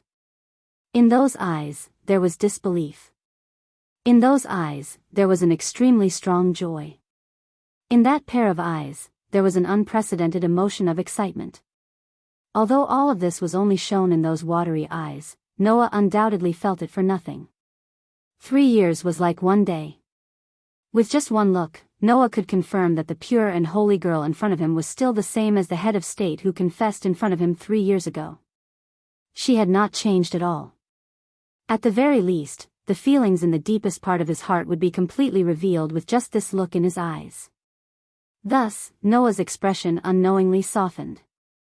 Only at this moment did Mugung and Xiaoshi react. Looking at Noah, the shock on their faces turned into shock, and then into joy. Noah.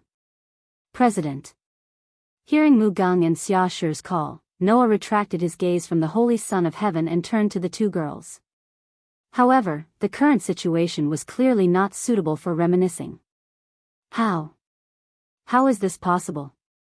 The terrorist leader, who had witnessed the entire process of the long-necked dragon being killed, let out a trembling voice, as if he was hysterical. Hey! Move for me! Move for me! You haven't completed your mission yet.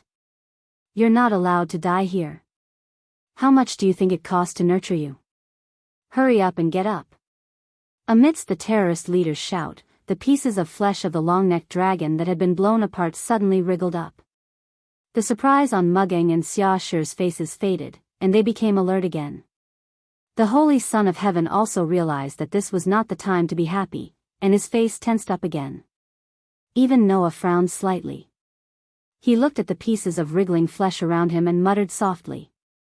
Not only is he immune to qi, but his regenerative ability is also so strong. As mentioned before, there were differences in the regenerative abilities of protogut animals. Ordinary holmium weapons, which were weapons made from holmium, could kill individuals. Their regeneration ability was ranked at level 1. Most protozoa and originators belonged to this level. Those that did not belong to this level were defined as level 2. They were able to resist ordinary weapons and could only be defeated by beheading or burning them with fuel. At level 3, even the severed arm could be regenerated or returned to its original body. The cells seemed to resonate with each other. Level 4 meant that even if it lost most of its internal organs, it could still regenerate. If one wanted to kill it, they would have to destroy it completely. Level 5 meant that even if the target was thrown into an extremely low temperature, vacuum, or magma of thousands of degrees, as long as it adapted to the environment, it could regenerate. Moreover, it was a molecular level regeneration. Other than super holmium items, no physical means could kill it. Since the giraffe was immune to qi and could move even if it was bombed into pieces, its regeneration ability must be at least level 3. Not only is it a stage 4 protozoa, but its regeneration level has also reached level 3. Noah cast his gaze on the terrorist leader and narrowed his eyes slightly. This protozoa, that guy was really commanding it just now, right? Let alone a stage 4 protozoa, even a stage I protozoa had never been heard of taking orders from a human. However, the terrorist leader had successfully ordered the stage 4 giraffe to attack. Leech Shadow Een, Threat Protector, and stage 4 protozoa. All of them are cards that ordinary people can't have. Noah was deep in thought. Looks like the attack this time wasn't as simple as the rulers of various countries not being able to tolerate the existence of fairy tale. With this thought, Noah looked at Xiaoshi. Xiaoshi, you have incendiary bombs on you, right? It was just a short sentence, but Xiaoshi had already understood. The next moment, Xiaoshi took out a few incendiary bombs from his waist, pulled out the safety pin, and threw them directly at the giraffe's flesh. Bang bang bang bang bang. Following the sound of explosions, the incendiary bombs exploded and set off bursts of fire. The entire vast space in front of the holy abode was engulfed in flames. The fire engulfed the wriggling flesh of the long-necked dragon, slowly burning. Under the burning of the fire, the giraffe's flesh was gradually roasted to a crisp. Finally, it stopped moving and turned into ashes in the fire. It's over. The terrorist leader let out a voice of despair. At this time, Tina's sniping began again, shooting down all the terrorists one by one. Looking at this scene, the terrorist leader knew that it was over. He, extremely abruptly, the terrorist leader began to laugh neurotically. It's okay, it's okay. The terrorist leader let out a voice that made one's hair stand on end. Even if we fail this time, next time, we will definitely succeed. In the end, the world will definitely belong to us, to our Five Xiang Association. Five Xiang Association? Mugging and Xing Tianzi both had a reaction to this name. Five Xiang Association? Noah was slightly startled. Noah had never heard of this name before. Just as Noah was slightly startled, the terrorist leader suddenly pulled out a gun and pointed it at his throat. Wait! Mugging and Xing Tianzi exclaimed in unison. But, at this time, it was already too late to stop it. Bang! The sound of the gunshot echoed clearly in the sky above the blazing holy abode. The terrorist leader slowly fell to the ground. A large amount of blood flowed out from his throat and dyed the ground red. Mugging and Xing Tianzi opened their mouths slightly. In the end, they sighed and chose to remain silent. Noah's brows furrowed once again. Ignoring the raging flames, he directly stepped forward and came in front of the terrorist leader. He squatted down and removed the other party's gas mask. What appeared in Noah's field of vision was an extremely ordinary middle-aged man. Of course, Noah didn't recognize this middle-aged man. His gaze stayed on the middle-aged man's face for a while. Noah then turned to the middle-aged man's body and began to inspect. Suddenly, Noah discovered that there seemed to be a mark on the middle-aged man's neck. Raising his eyebrows, Noah directly reached out and tore off the middle-aged man's bulletproof vest. He looked at his neck. The mark on the middle-aged man's neck was nothing else but a tattoo. A pentagram tattoo decorated with a pair of feathers. A pentagram tattoo decorated with feathers. Noah whispered. 5 Siang Association. Noah didn't know what this so-called 5 Siang Association was. However, from the fact that the other party's members could control protozoa, it was definitely not an ordinary organization. Moreover, this organization was very likely to have people who could carry out the transformation surgery of the new human creation plan. If this wasn't the case, then Threat Zhuo wouldn't have become a mechanical soldier. I'm afraid that it's not an ordinary person who can carry out the transformation surgery of the new human creation plan, right? After all, it might not be too difficult to inject a brain fragment into a protozoan virus and restore it, but it was definitely not as easy as it sounded to fit a restored brain into a mechanized body, allowing the brain to smoothly drive the entire mechanized body and maintain its rationality and thought processes. In addition, Li Qingyin also appeared and moved together with Threat Zhuo, who was reborn. This so-called 5 Siang Association was definitely not ordinary. Of course, whether or not Threat Zhuo was a member of the 5 Siang Association still needed to be proven. Perhaps, like Li Qingyin, who was once employed by the Heavenly Chrysanthemum, Threat Zhuo was only hired by the 5 Siang Association and became the other party's hired thug. In this case, whether or not the person who helped Threat Zhuo with the transformation was a member of the 5 Siang Association also needed to be carefully considered. I just came back and there are already a lot of things to do.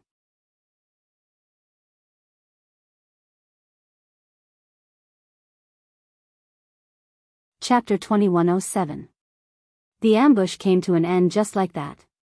In front of the Holy Abodes Plaza, the Holy Abodes guards were organizing people to put out the fire, gradually extinguishing the flames that Xia Shi had ignited with the incendiary bombs. Noah, Mugging, Elysian, and Xia Shi, along with Tina, re-entered the Holy Abodes guest hall.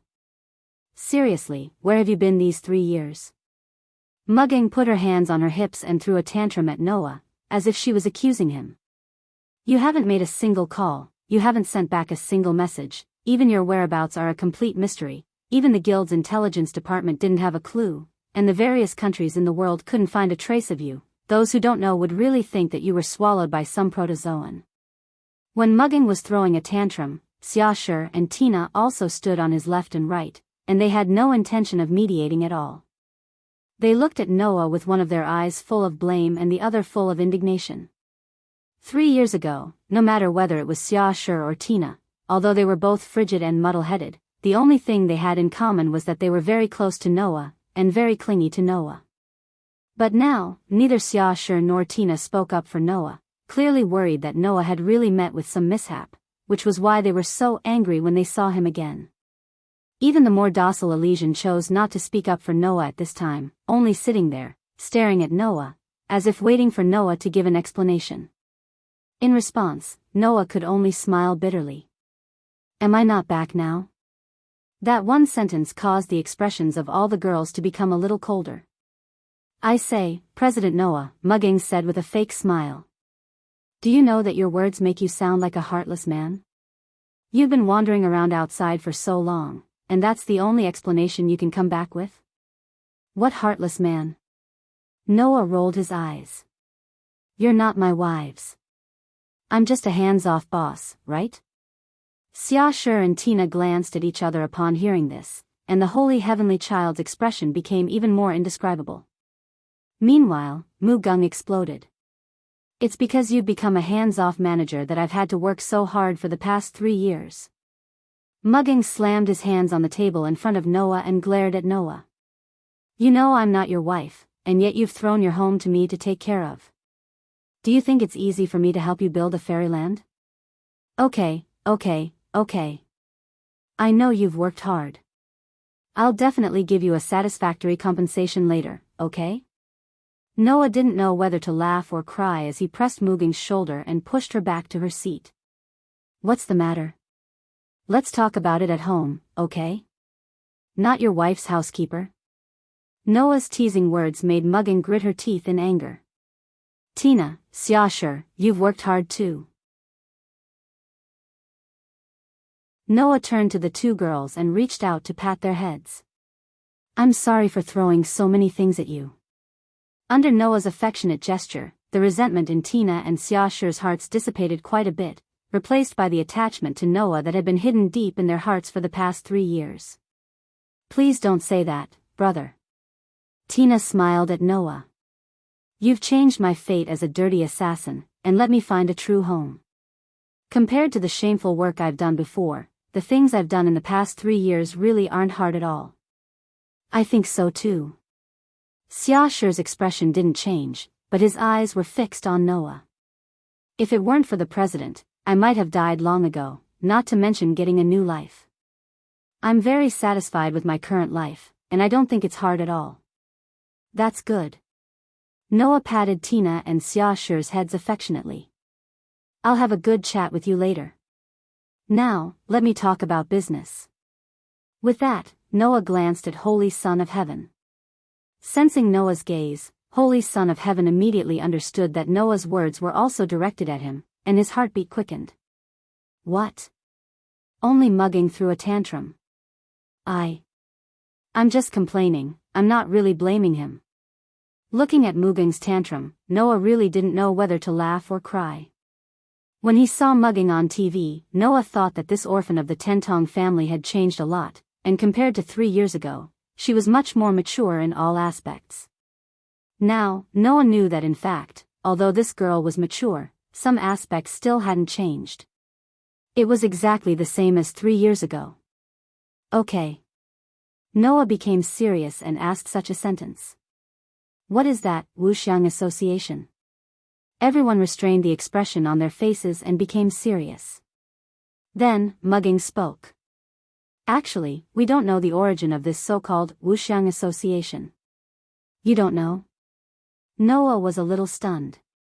Undoubtedly, when the terrorist leader mentioned the Wuxiang Association, Muging and Holy Son of Heaven had a reaction. How could they not know the origin of the other party? Holy Son of Heaven didn't know if he saw what Noah was thinking, but he said so. The reason why President Tentong and I know the existence of the Wuxiang Association is because, since a year ago, the members of this organization have been active in various countries around the world, and they have been carrying out unknown criminal actions. Moreover, our guild and the Wuxiang Association have had many conflicts in this year, which caused us a lot of losses. Muging continued Holy Son of Heaven's words. I tried my best to get the intelligence department to collect information on this organization, but the information collected was very limited. At present, I only know that the members of this organization have pentagrams decorated with feathers on their bodies. Moreover, the more feathers they have, the higher their status in the organization. Muging's words reminded Noah of the tattoo branded on the terrorist leader's neck. He remembered that the tattoo seemed to be decorated with a pair of feathers. In other words, the terrorist leader's level in the Wuxiang Association was 2 wings, which was only 1 level higher than the most basic member. Is there no way to confirm who is behind this organization? Noah asked. Do you only know the organization's hierarchy and member characteristics? There is no way to confirm, at least for now. The person behind the Wuxiang Association has not been confirmed. Muging replied. The only information that can be confirmed is that the top operatives in this organization have 5 wings tattooed on their body, and it seems that there is more than one person. Other than that, there is no way to confirm the authenticity of the information. There is no way to confirm the authenticity of the information? Noah closed his eyes, then immediately opened them again, and asked very abruptly. Then, in this information, is there a part of the highest person in charge related to the mechanized soldier project? The highest person in charge related to the mechanized soldier project? The girls suddenly froze. In order to fight against protozoa, the plan to use the power of Ryum to create the strongest soldiers, the Mechanized Soldier Project. The highest people in charge of this project were the 4 scientists who were known as having the smartest minds in the world. And these 4 scientists were the following people. The highest person in charge of the Australian branch, Obelisk, Arthur Shannock. The highest person in charge of the American branch, Next, Ayn Rand. The highest person in charge of the Japanese branch, New Human Creation Project, Miroto Jean. And the highest person in charge of the German commander's Mechanized Soldier Project, Albrecht Grunewald. Because they had the smartest minds in the world, these 4 people in charge of the Mechanized Soldier Project were also known as the 4 Wise Men. Rentaro was the mechanical soldier created by the highest person in charge of the Japanese branch, New Human Creation Project, Miroto Jean. Hina was the mechanical soldier created by the highest person in charge of the American branch, Next, Ayn Rand. Therefore, the people present were no strangers to the highest person in charge of the Mechanized Soldier Project. The question was, why did Noah ask this question? When Mugging, Xingzi, and Xiaoshi were puzzled, Hina explained for everyone. Before the attack began, the people who led me away were 2 mechanical soldiers. Mugging and Xingzi's expression changed.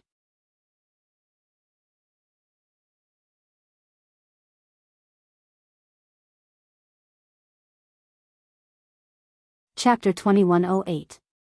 Both Mugging and Seiko were the supreme commanders of their respective regions. Therefore, no one knew better than Mugging and Seiko what the appearance of the 2 mechanical soldiers meant.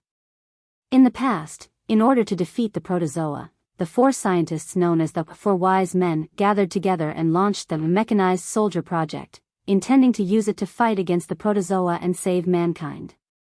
However, after the cursed child was confirmed, the project was disbanded.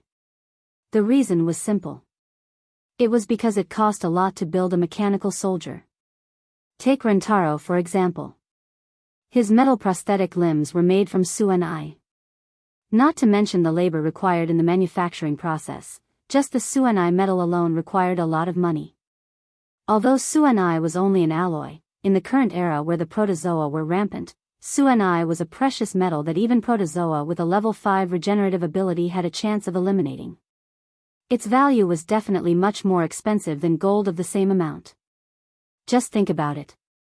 Even if gold was used to build a right hand and a right foot, it would still require a lot of money, right? If it were superalloy, which was even more valuable than gold, just the materials required to create a mechanical soldier like Rentaro's would already be extremely expensive, not to mention the labor and technology required to create it.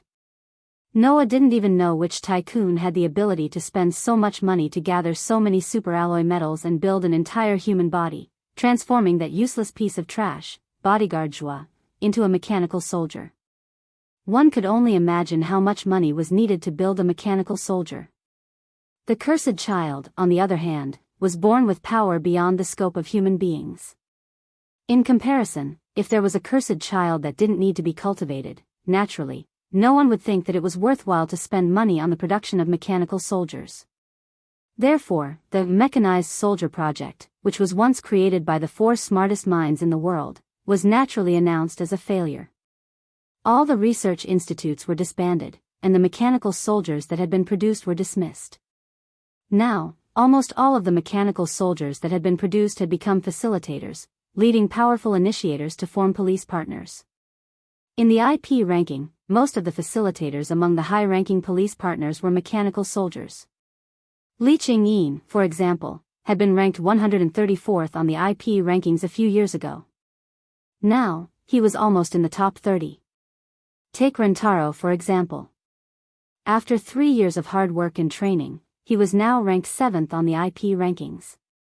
He was definitely much stronger than before. Tina, on the other hand, had combined the 2 superpowers of the cursed child and the mechanical soldiers, making her the strongest initiator. Under such circumstances, the Wuxiang Association was able to send out 2 mechanical soldiers. Either they were hired like the Celestial Chrysanthemum Prime Minister, or the organization has one of the 4 sages. Mugging frowned and looked at Noah. It's very likely that they're just hired. Indeed, Most people would think that way, Noah said coolly. However, among the two mechanical soldiers, one of them is an excellent bodyguard. Mu Gung and Xia Shixian were first stunned and then stood up in surprise. The Holy Son of Heaven was even more stunned and at a loss of what to do. After all, the bodyguard was once the captain of the Holy Son of Heaven's bodyguard team. Moreover, he was the culprit that caused Noah to not participate in the Third Battle of Tokyo and almost caused the Tokyo area to be destroyed by the Protozoa army. Therefore, if it was just a name, I believe that no one would forget this guy. Especially the Holy Son of Heaven. He saw Noah kill the bodyguard right in front of him. So you're saying that the bodyguard survived because he was mechanized? The Holy Son of Heaven clenched his hands and looked at Noah. You suspect that it was the people from the Wuxiang Association who mechanized the bodyguard and used him as a combat force in this attack. Otherwise, now that the plan has stopped, no one would continue to produce mechanical soldiers out of the original intention of saving humanity, right? Noah glanced at Tina's direction. The person in charge of America's Next restarted the plan without permission and even sent the cursed child to the operating table to create a mechanical soldier that was more powerful than a pure human, but he's already dead. Tina lowered her head and fell silent.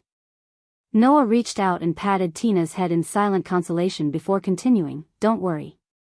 As for the bodyguard Zhuo Ren, he was killed by me 3 years ago.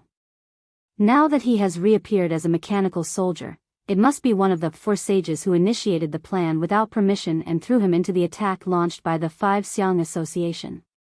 Therefore, I think that there is a possibility that one of the 4 sages is in the 5 Xiang Association."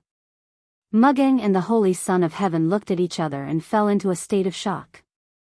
Only Xia Shi, the cursed child who was known as the think tank, said this in the face of Noah's speculation. "President, do you think that the person in charge of Japan's new human creation plan, Mugging Gene, is also a suspect?" "I don't know." Noah shook his head and looked at the Holy Son of Heaven. "However, 3 years ago, Rentaro told me that Mugging Gene was in the Tokyo area. Now that 3 years have passed, Mugging Gene should still be in the Tokyo area, right?" As soon as he said this, everyone's eyes were focused on the Holy Son of Heaven. Under everyone's gaze, the Holy Son of Heaven calmed down after the initial panic and nodded at Noah. Dr. Mugging is indeed still in the Tokyo area. According to the information, Ridaro-san's prosthetic arm and Ms. Tina Sprinter's reconnaissance aircraft were both maintained by Dr. Mugging. Yes. Tina nodded and confirmed the Holy Son of Heaven's words. Mike Sandfeld was indeed maintained by Dr. Mugging, so I would meet with Dr. Mugging every once in a while. The same goes for Ridaro-san. Indeed, Ridaro-san used to meet with Dr. Mugging regularly. Although I have never met Dr. Mugging, I have heard a lot of rumors from Ridaro-san, Mugging said hesitantly. As far as I know, although Dr. Mugging is a little weird, he shouldn't be the kind of person who would do unspeakable things. That's what I thought too, big brother. Tina turned to Noah with a serious expression. I don't think Dr. Mugging is a suspect. Even if he's not a suspect, Mugging must know more about the other people in charge of the plan than us, Noah said. So, I think it's necessary to meet with Dr. Mugging. Everyone pondered for a while and then nodded. Oh right. Noah thought of something and said to the Holy Son of Heaven. In the attack just now, the body of the long-necked dragon wasn't completely burned. Get someone to collect a small part of it and burn the rest. Also, collect the firearms and ammunition used by the terrorists. Hearing Noah's words, Elysian immediately understood what he meant. You want Dr. Mugging to analyze the long-necked dragon? That's right, there are some things that are worth paying attention to, Noah said with a shrug. As for the firearms and ammunition collected, I'll get the young lady of the Sima family to analyze it for me. What? Mugging stood up abruptly and shouted at Noah. You're going to ask Wei Weaver? Is there a need to be so surprised? Noah's mouth twitched. After all, it's a matter of weapons. Isn't it natural to ask the young lady of the world's largest weapons company? I don't agree. Mugging grabbed Noah's shoulder and shook it desperately. Listen, Noah, you can't go see that snake woman. You finally came back, I don't want you to disappear again. Why would I disappear if I go see Way Weaver? Isn't that obvious? That snake woman will definitely eat you alive. She's not a scourge. No, she's a scourge, the most ferocious scourge in the world. If you come into contact with her, you will be infected and become one of her kind. Isn't that cursing Way Weaver as a primitive animal? That's why you can't go see her. I've already posted a request in the guild for the S-Class police to deal with that monster. It's okay, it'll be over soon. What do you think the guild is?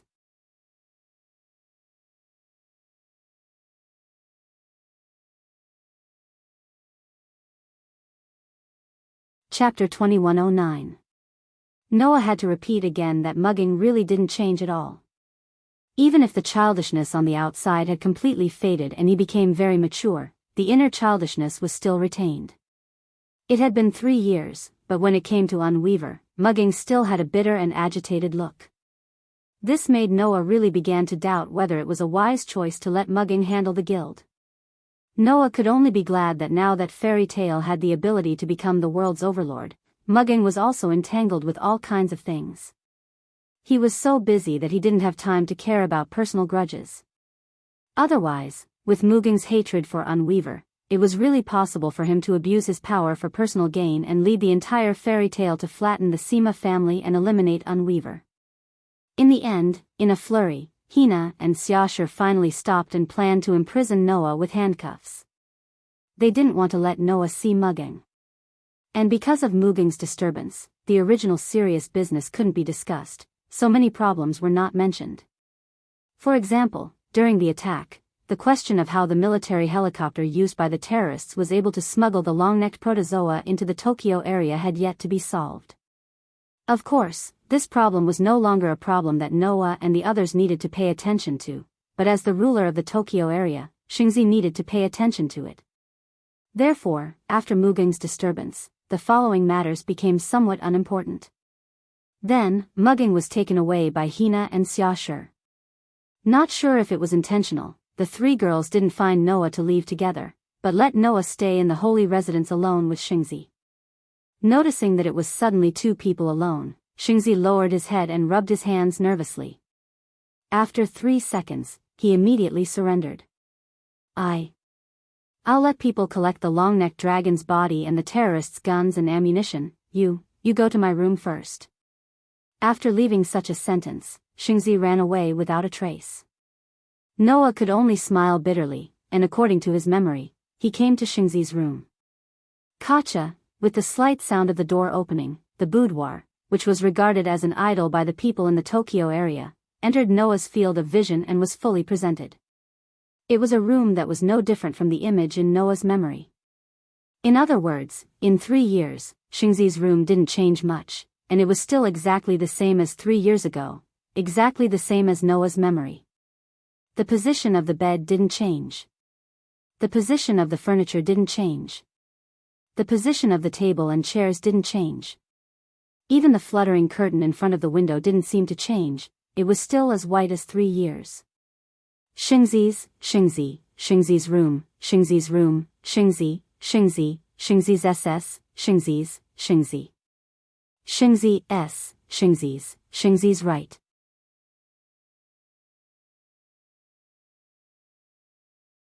A teat. It was a piano.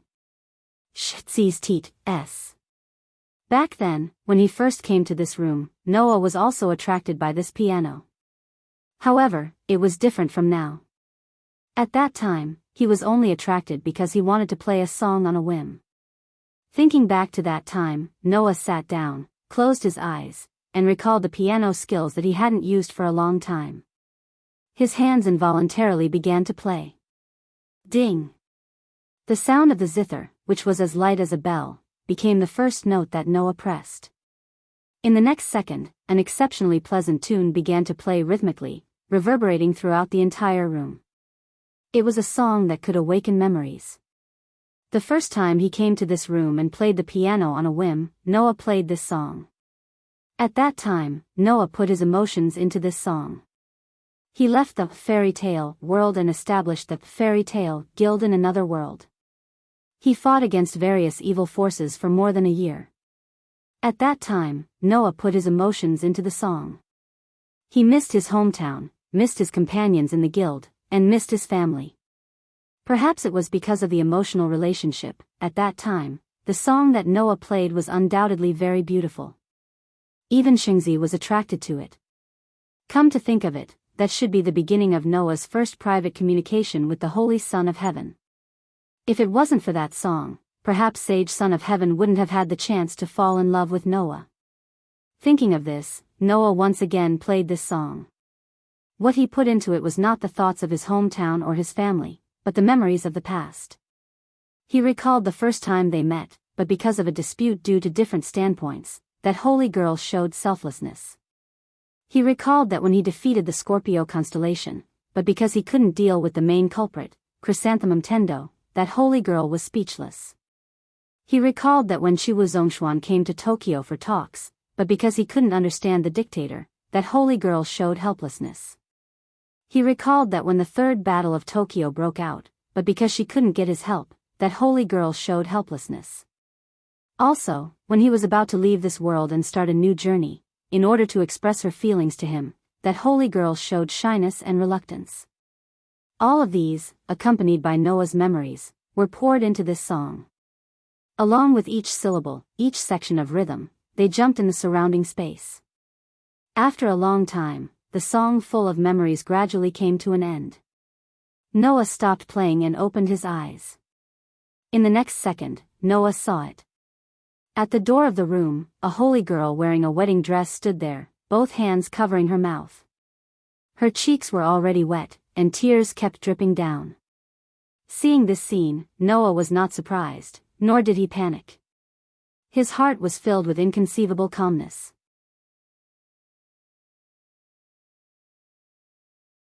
Standing up, step by step, he walked in front of the Holy Son of Heaven. Noah stretched out his hand and gently wiped the girl's tears, gently asking, "Why are you crying?" The Holy Son of Heaven didn't answer immediately, but still let Noah wipe away her tears. After a long time, she squeezed out a voice with difficulty. "I don't know why, but I feel like crying. You really don't know why?" Noah helped the Holy Son of Heaven wipe her tears as he said this. "Isn't it because you feel wronged to wait for me for so long? Is that why you're crying?"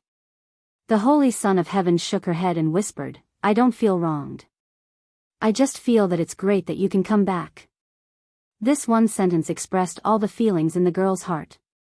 Noah silently wiped away the tears on the girl's face, then reached out his hand and gently hugged the country's head of state, who was idolized by the people of Tokyo and even other regions. The Holy Son of Heaven stopped crying, her face slightly reddened, but she didn't resist. She obediently snuggled into Noah's arms, listening to his heartbeat. She felt an unprecedented sense of happiness, spreading throughout her heart. Then, Noah spoke. "Although I don't think there's a need to ask, but in order to prevent this from being just my wishful thinking, let me ask." Unfortunately, this time, the Holy Son of Heaven shook her head. "Please don't ask anything." The Holy Son of Heaven closed her eyes and said very peacefully, "Because, you're definitely not wishful thinking." "Is that so?"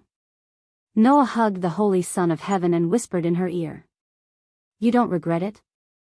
I know that you have a lot of secrets, and I also know that you have a lot of things that I don't know." The Holy Son of Heaven answered without hesitation. "But, even if you tell me that you're not a human, I still won't regret it." At this moment, Noah knew that it was useless to say anything more.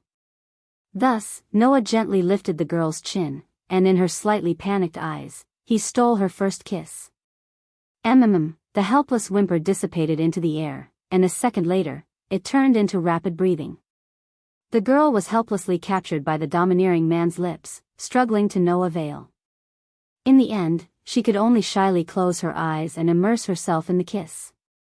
This also meant that this relationship that was delayed for 3 years finally had a result.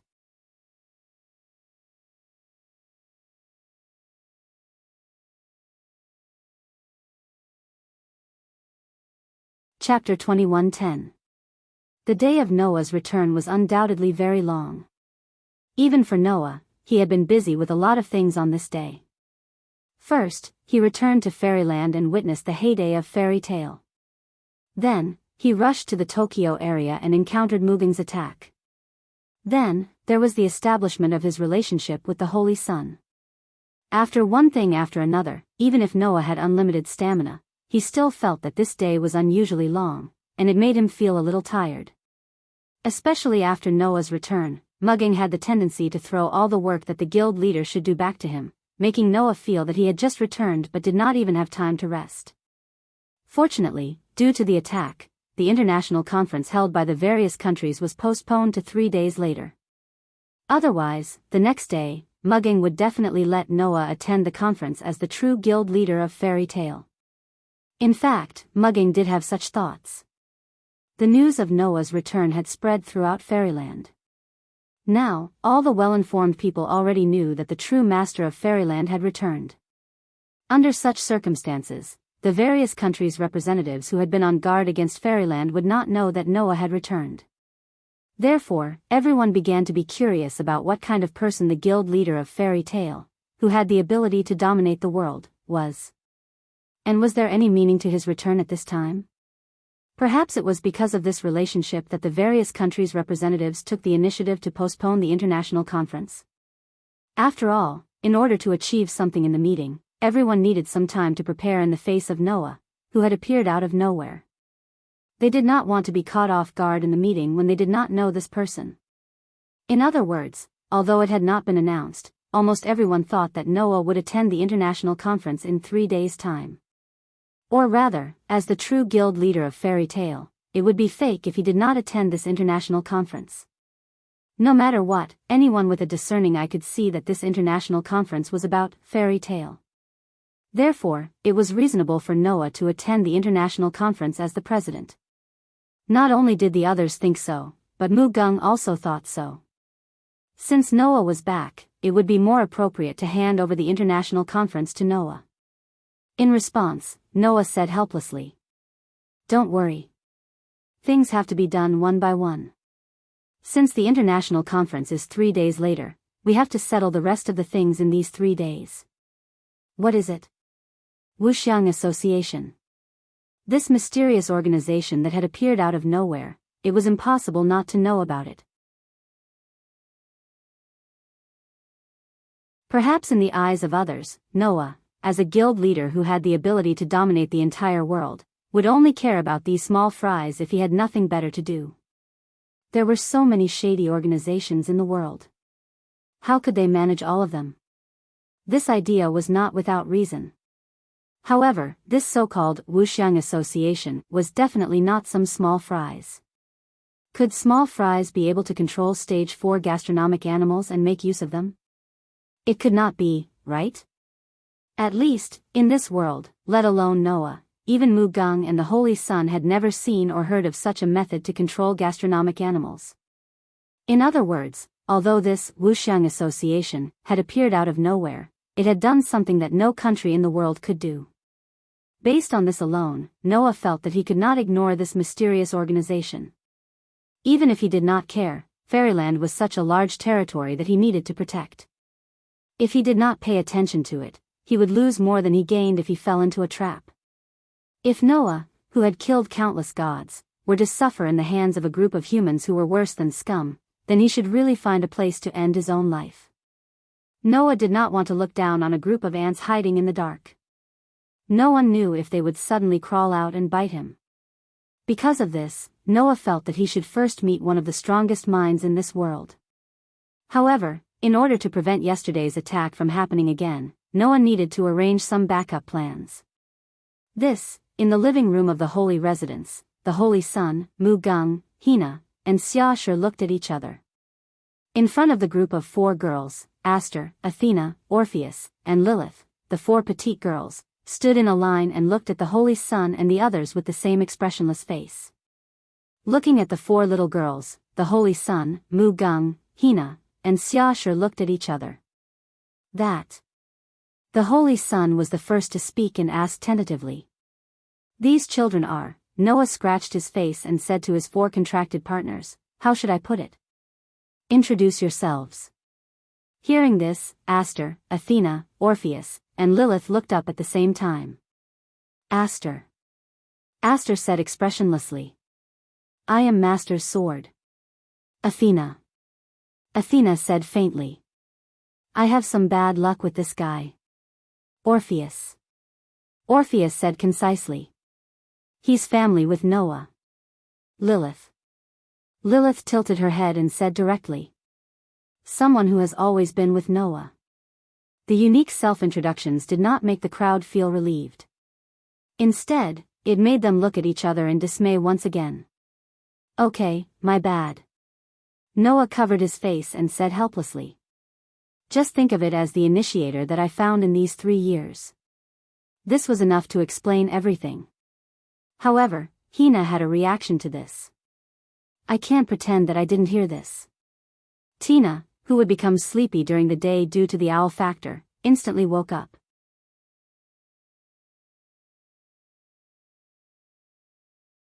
She took a step forward and made a sound. Brother's initiator should be me.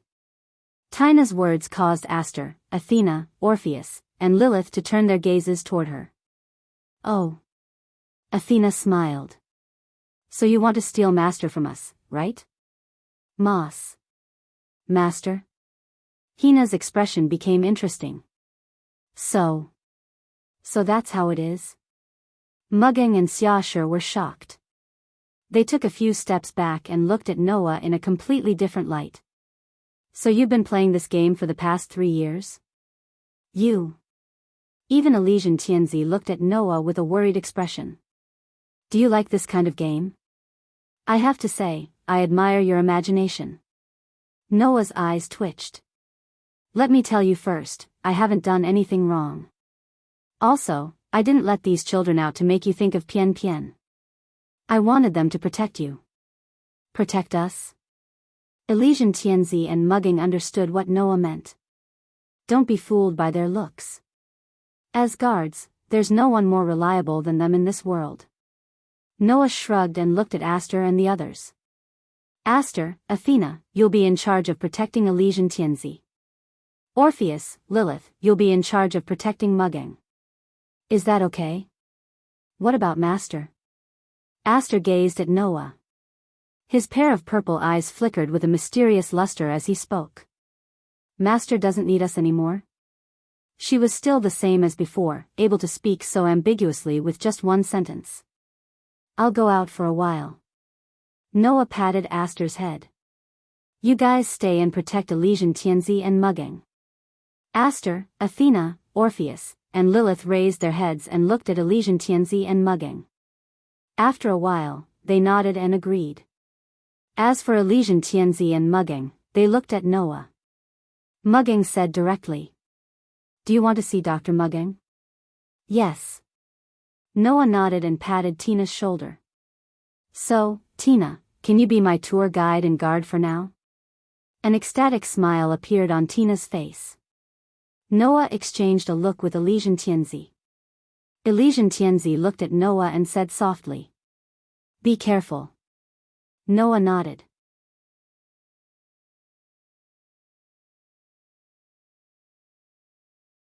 Chapter 21:11. The scorching sun shone mercilessly in the sky, illuminating the bustling streets. Noah and Tina were walking together on a street that was bustling with pedestrians. Tina seemed to be in a very good mood. She hummed a song while holding on to Noah's hand like a little girlfriend.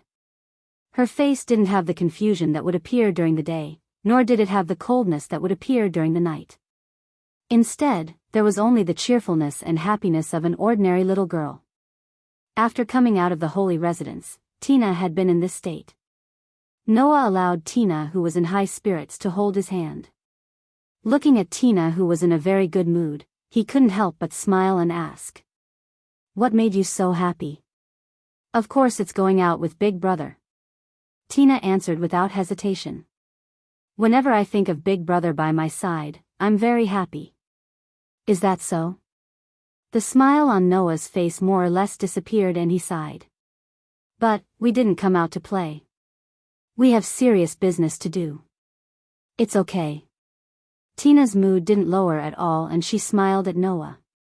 As long as I can be with Big Brother, I don't mind going anywhere. Saying this, Tina even tightened her grip on Noah's arm as if she wanted to increase the persuasiveness of her words. Her still childish face was filled with a happy smile. Looking at Tina like this, Noah felt a sense of apology in his heart. Undoubtedly, it was he who brought this child into fairy tale and changed this child's life without permission. However, he willfully left her and made her work hard for the career and dreams that he left behind. This made Noah feel very apologetic. Although this was for Tina's good and Tina herself was very satisfied with her current life, but looking at Tina's happy expression, Noah felt that he still owed this girl. Thinking of this, Noah began to seriously look at Tina. Compared to 3 years ago, the current Tina didn't seem to have changed much. A head of long silver hair that draped over her shoulders gently flowed. A pair of blue eyes that were as beautiful as water ripples. A childish face that was as cute as a doll. A dress that embellished the charm of a young girl. Other than being a little taller than before, Tina didn't change much. After all, the difference between a 10-year-old girl and a 13-year-old girl wasn't that big. Even if there was a saying that a girl changes 18 times between childhood and womanhood, Tina still hadn't reached that age. In another 2 or 3 years, the changes would probably be much greater than now. However, compared to the first time they met, the current Tina was undoubtedly much brighter than before. At least, that was the case when she was with Noah.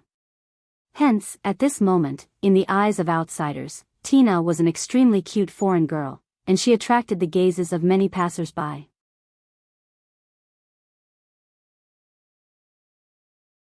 That child is so cute, yeah, and she's a foreigner, she's like a doll, I want a hug, yeah, but, why do I feel like I've seen this child somewhere before? The whispers of the passers-by were clearly heard by Noah and he cursed in his heart. Unlike before when she was only active as an assassin in the inner world, the current Tina was known to all as the ace of the fairy tale, the world's strongest initiator. Under such circumstances, Tina had also been on TV many times and must have received a lot of attention. If she was recognized here, it would be a little troublesome, wouldn't it? After all, although the Tokyo area was an ally of Fairyland, there were still many humans in this area who hated the cursed child. Who knew if there would be someone with brain damage who would suddenly run out to cause trouble?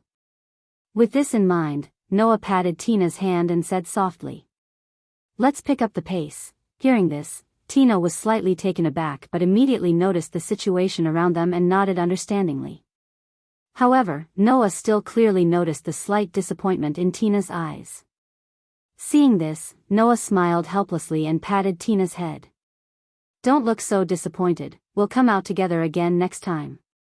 Tina's eyes lit up and she smiled again. With Noah in tow, she quickened her pace and walked forward. Not long after, the two came to the front of a hospital. It was a hospital affiliated to a university. Under Tina's lead, Noah walked into the affiliated hospital, and the strong smell of disinfectant immediately wafted into his nose. In the hospital, many doctors in white coats and nurses in nurse uniforms saw Noah, but when they saw Tina beside Noah, their expressions immediately changed and they chose to stay away. It seemed that the doctors and nurses here had some understanding of Tina's identity. Tina seemed to have gotten used to this. She walked up to the counter and asked the lady at the counter, "I'm sorry, I'm looking for my room doctor." "The doctor is at the usual place." It seemed like it was not the first time the receptionist had dealt with Tina and she said directly, "Just like before, just go there." "Understood." Tina nodded, then returned to Noah's side and held Noah's hand with a smile on her face. "Big brother, come with me." Noah naturally didn't have any objections to this, and he followed Tina toward the northern staircase. Maybe it was Noah's illusion. From here on, the number of pedestrians seemed to decrease a lot. And at the end of the corridor at the stairs, there was a square cave on the ground. At first glance, it looked like a trap. But upon closer inspection, there was actually a steep flight of stairs inside the cave. Standing in front of the stairs, Noah only felt a strange smell faintly coming from inside, which made Noah frown slightly. Unfortunately, Noah was not unfamiliar with this strange smell. Because it was the unique smell of corpses.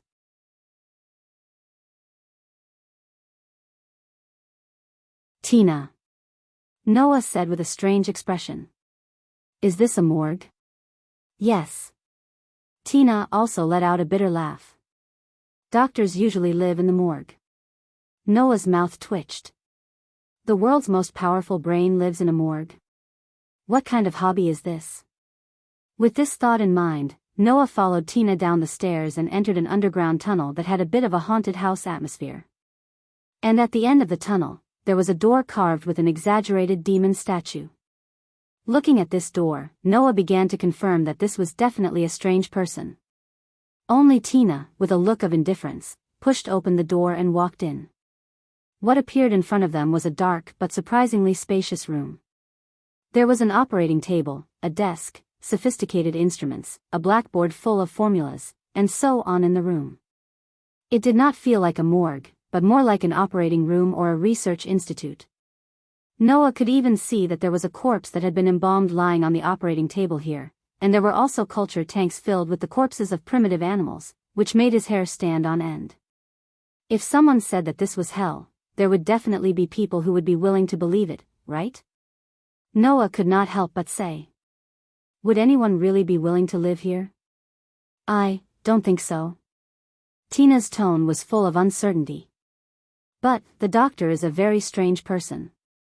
In other words, the doctor really liked to live in a place like this. Noah was speechless. As the saying went, there was only a fine line between a genius and a lunatic, and a smart person often meant that they were also strange people. One of the strongest minds in the world was definitely an out-and-out weirdo. That's strange, is the doctor not here? Tina began to look around as she walked in. Doctor, are you here? Noah followed behind Tina as she called out to him. His gaze swept over the culture tanks that contained the carcasses of the primitive intestinal animals. Slap, suddenly, a hand grabbed Noah's foot. A sense of horror immediately rushed from Noah's feet to his spine. Noah turned around abruptly, lowered his head, and looked under himself. As a result, a face covered by long bangs was imprinted in Noah's eyes. Just as Noah was about to throw a punch, the face spoke. Is there anything to eat? Noah almost broke down.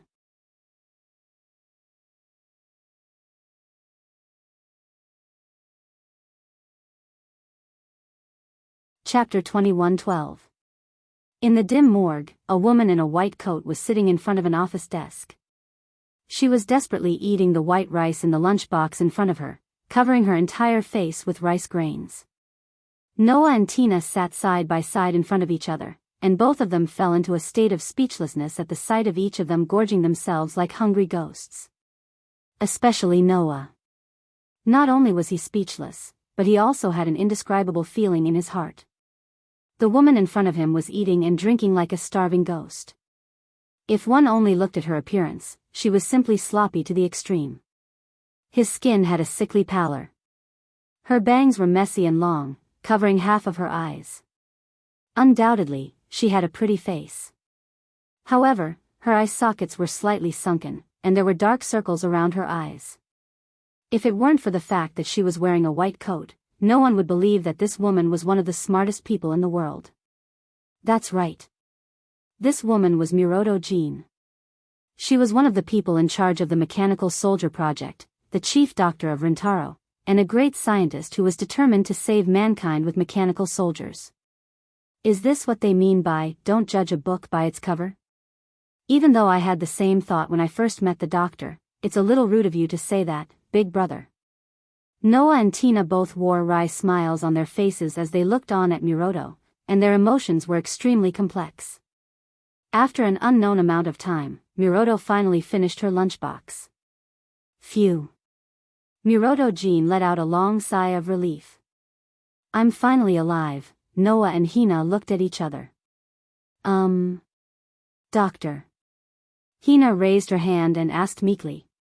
How long has it been since you last ate? How long will it take? Miroto placed the lunchbox on the table and asked without any hesitation. It's been about a week. 1 week? Tina was taken aback. Then why didn't you go out to eat? You want me to go out? Muroto-jin raised an eyebrow and said without hesitation. Then I might as well die here. Tina was rendered speechless by this invincible statement. The corners of Noah's eyes twitched.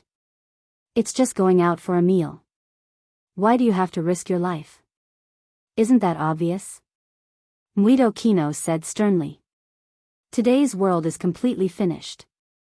Everywhere is filled with the disgusting smell of men's sweat and the disgusting smell of women's perfume. Moreover, there's also sunlight. If I'm exposed to it, I'd rather die here. Die from exposure to light? Noah felt that his worldview had been broadened. And it's a serious case of squatting at home? Anyway, I have a computer. Even if I don't step out, I can know what's going on outside. Since that's the case, what's the point of going out? Muido Kino waved her hand in disgust. My world only needs this little bit of land. I don't need anything else.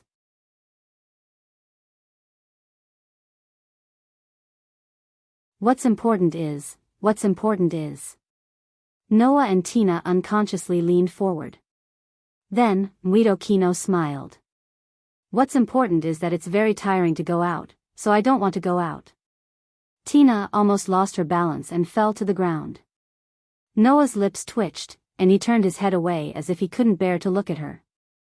So, she wasn't just a weirdo. She was also a weirdo. At this moment, Muido Kino seemed to have noticed Noah. She looked at Noah for 3 seconds before losing interest.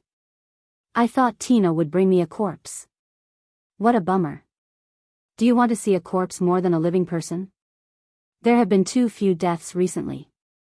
Instead, there are more and more corpses of primitive animals. I almost don't have any new corpses to report here. They're all those stinky primitive animals. Don't human corpses stink? When will I get a new corpse? I want to find a boyfriend.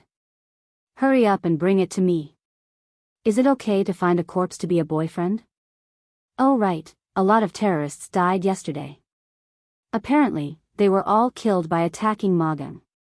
Why don't you bring them here? I'll play with them. I'll dissect them.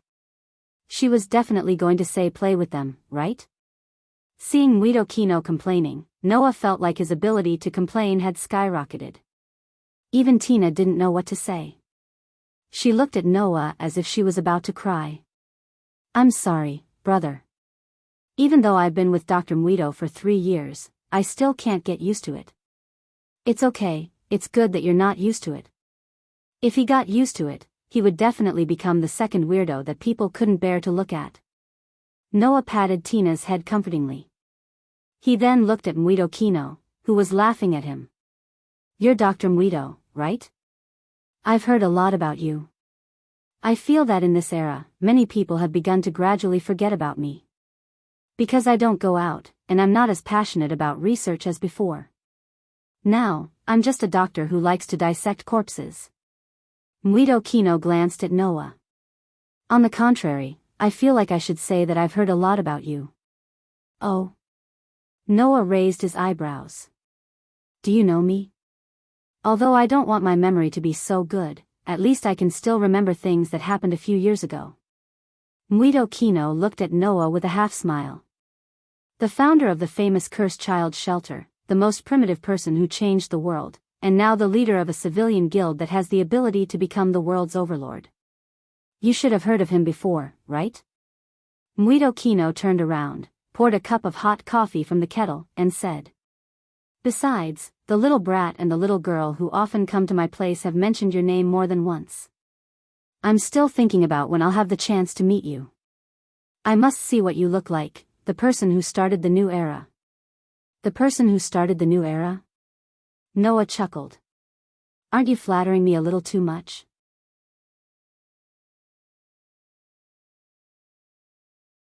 Being overly modest isn't a good thing. Muido Kino poured 2 cups of coffee and handed one to Noah and the other to Tina. I believe you know better than I do how filthy this world had become because of hatred and darkness. Your appearance had made this world that was as dark as sewage much cleaner. Though it is still murky, you at least brought hope. Your fairyland is unquestionably the beginning of a new era, and you have made it develop with that as its goal. Am I wrong? Half right and half wrong, Noah took the coffee and sipped it nonchalantly. Perhaps I want the children of fairyland to be reborn, praying that there would be a day where people would forget their hatred with that place as a starting point. However, Doctor, it's not the world that's dirty, but humans themselves. You're mistaken about that. Humans don't represent the world, you know? Interesting way of putting it. Muido Kino looked at Noah with interest and said meaningfully.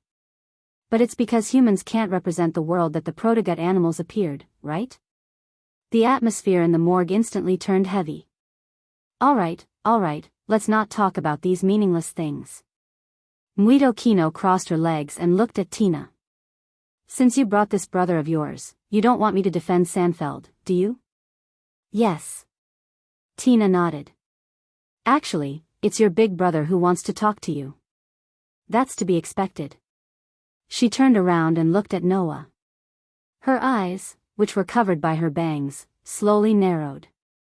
Is it related to the attack yesterday? Most of it. Noah put down the coffee in his hand and met Muido Kino's gaze. It's like this, therefore, Noah told Muido Kino everything that happened last night. Listening to Noah's explanation, Muido Kino's expression became a little solemn.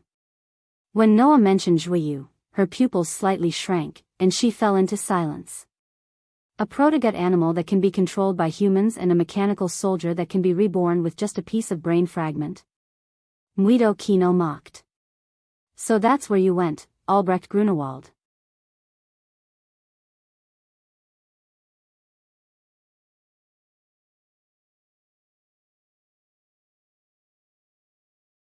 Chapter 21:13. Noah and Hina both reacted when they heard Mudo Jin's sarcastic tone. This name. Hina raised her eyebrows and said tentatively.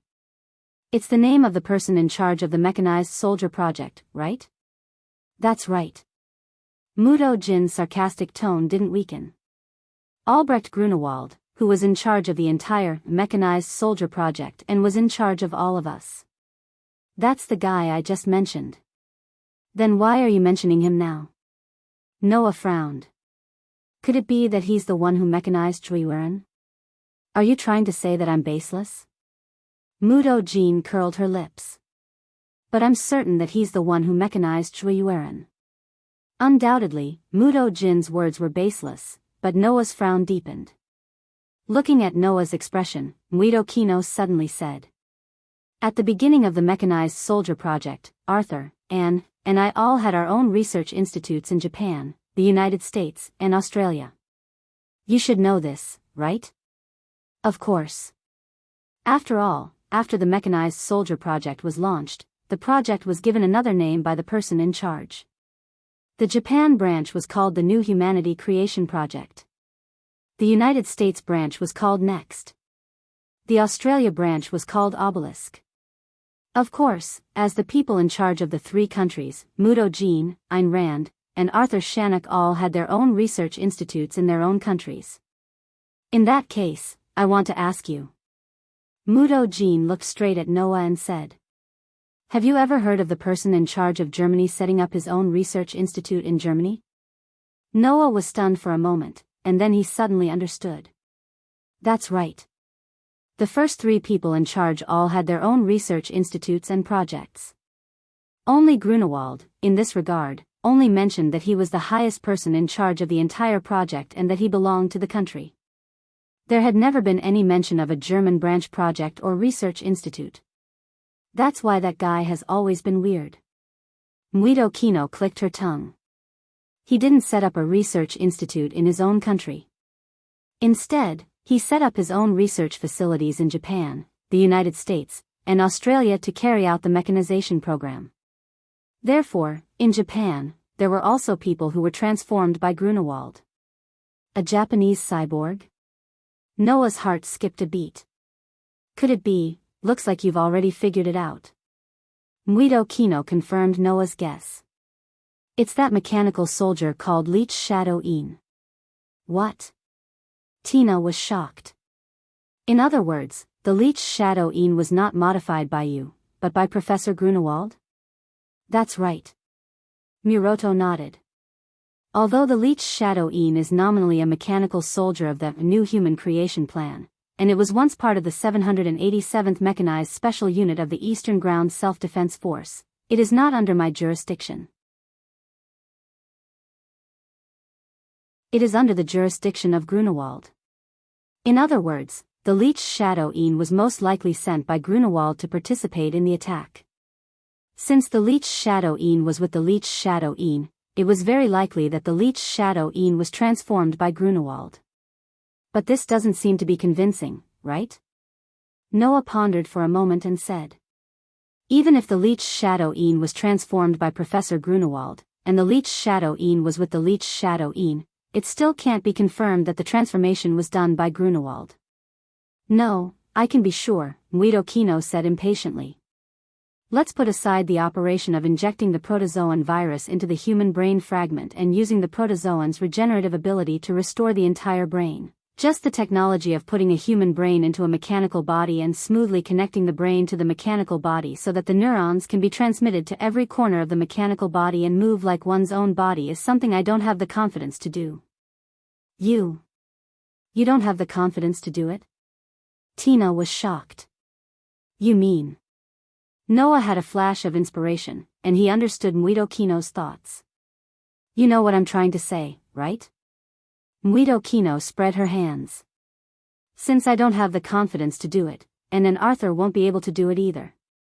Only Grunewald is obviously more talented than the three of us. I've stolen his mechanical soldier blueprint before, but I couldn't understand a part of the blueprint at all. I can prove it. Now, even Tina understood why Muido Kino was so sure that the leech's shadow yin's mechanical surgery was done by Grunewald. It was because among the four wise men, only Grunewald's technology was better than the other three. Therefore, since the large-scale mechanical surgery that even Muido Kino didn't have the confidence to do appeared on the leech's shadow it could only be Grunewald's doing. Also, I can't control the protozoa either, but now, it appeared. So, the only person who can do this is Grunewald. Muido Kino concluded. This guy disappeared for so many years, and I thought he was hiding somewhere. Now, it seems that he's in the so-called Wuxiang Association. As soon as Muido Kino finished speaking, the entire operating theater fell into an indescribable silence. Tina didn't say anything. She just looked at Noah. Noah also fell into silence. After a while, he raised his head and looked at Muido Kino. Can I trust you? This sentence made Muido Kino raise her eyebrows, and then she laughed out loud. Trust? Muido Kino seemed to be laughing so hard that her stomach hurt a little. She held her stomach and waved at Noah as if she couldn't help but laugh. It's better not to. In this era, the trust between people is extremely fragile. I used to be unwilling to trust anyone. After all, I've seen hell before. As one of the strongest minds in the world who once aspired to save mankind, if she didn't experience despair and saw too much hell, how could she set such an ambition?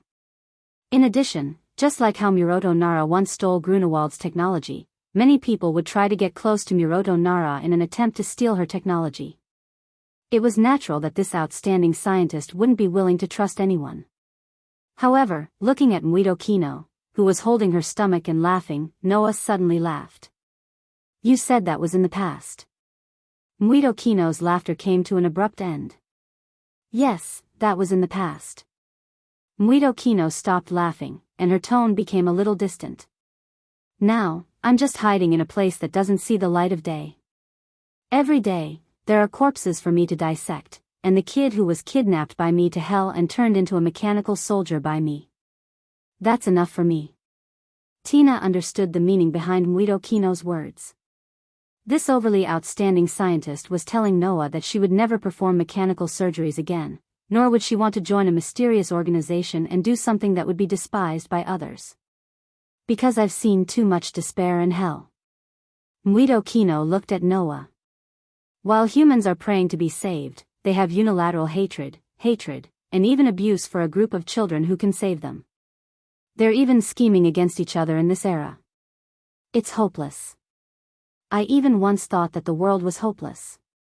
Therefore, I gave up everything and hid in this small operating theater. I only did what I liked to do, Muido Kino said to Noah. And your appearance changed the world that I once thought was hopeless. Therefore, I admire you. This was probably the most serious sentence that Muido Kino had said to Noah ever since she met him. Therefore, Noah understood. This sloppy doctor was actually the same as him. They both thought that mankind was hopeless, but they were also moved by mankind and returned to the position of saving mankind. However, what moved Noah was the people in Tokyo who made him feel the existence of hope. The person who moved Muido Kino should be Rentaro, right?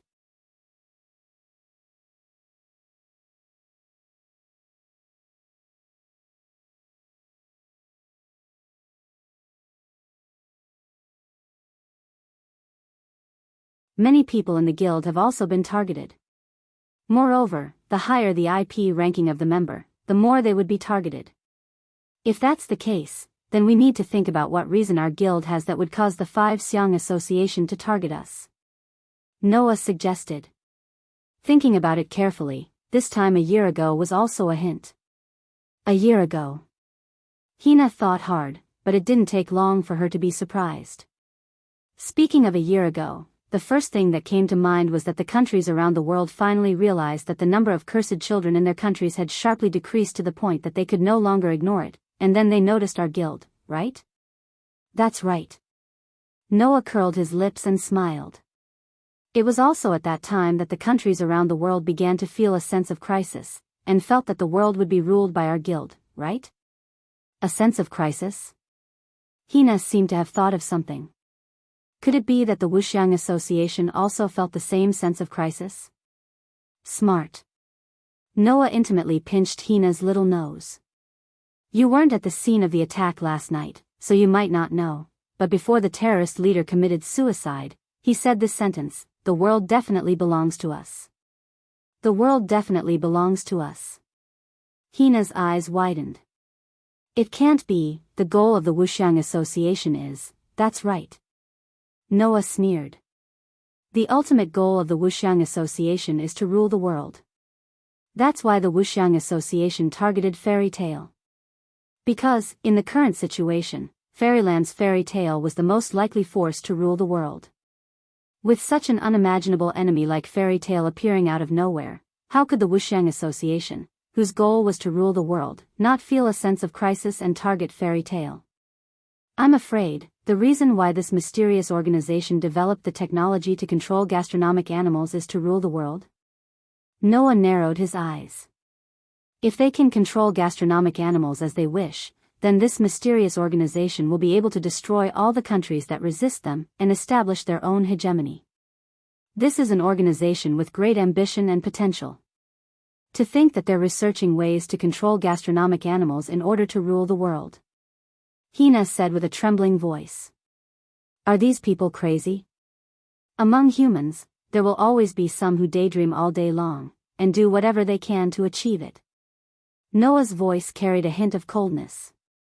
They never think of others, only think of themselves, causing a lot of trouble for others, and in the end, letting others solve the problems they left behind.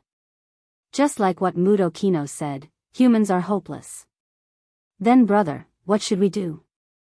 Hina looked up at Noah. Should we find this Five Siang Association and completely annihilate it? Of course, let these rats hide in the corner and occasionally come out to bite us. We have no reason not to spray rat poison on them. Noah didn't hesitate at all. Since we're sure that they want to hurt us, then we have no reason to let them take advantage of us, even if it's not for ourselves. Yes, even if it's not for ourselves. Hina hugged Noah's arm and smiled. That's because we, Fairy Tale, have always fought to protect our companions and family. Hearing this, Noah also smiled, squatted down, and dotingly patted Hina's head. He looked directly into Hina's eyes and said gently. I'm very happy that you can say that. If brother is happy, then I'm happy. Hina tilted her head and smiled sweetly like never before. Because, everything I have already belongs to brother. Then, Hina moved her head forward and kissed Noah on the lips. Noah was stunned. Huh. Hina's pretty face was slightly red, but her expression was very happy. I finally gave my first kiss to brother, you have to take responsibility? You're so mischievous. Noah smiled bitterly. At this time, Noah heard a conversation around him. Did you see it? I saw it. Should we call the police? Let's call the police, after all, it's an underage girl. Noah suddenly couldn't stay calm. It wasn't until this moment that Noah remembered. He wasn't in a room, nor was he in a deserted place. He was in front of a university hospital, on the road. Noah didn't even need to look to know that the people on the road were looking at him with contempt and indifference. Immediately, Noah hurriedly said, Okay, since we've confirmed what we should confirm, then let's fulfill our promise and go shopping while we still have time. Hina's eyes immediately sparkled, and she was eager to do something. Then let's hurry and go. Tina latched onto Noah's arm as she spoke and ran forward with an elated expression on her face. Looking at Tina's pretty face that was brimming with a smile, Noah, who had only casually uttered an excuse to leave in a moment of desperation, could not find a reason to go back on his words. With a helpless and bitter smile, he allowed Tina to pull him and run forward.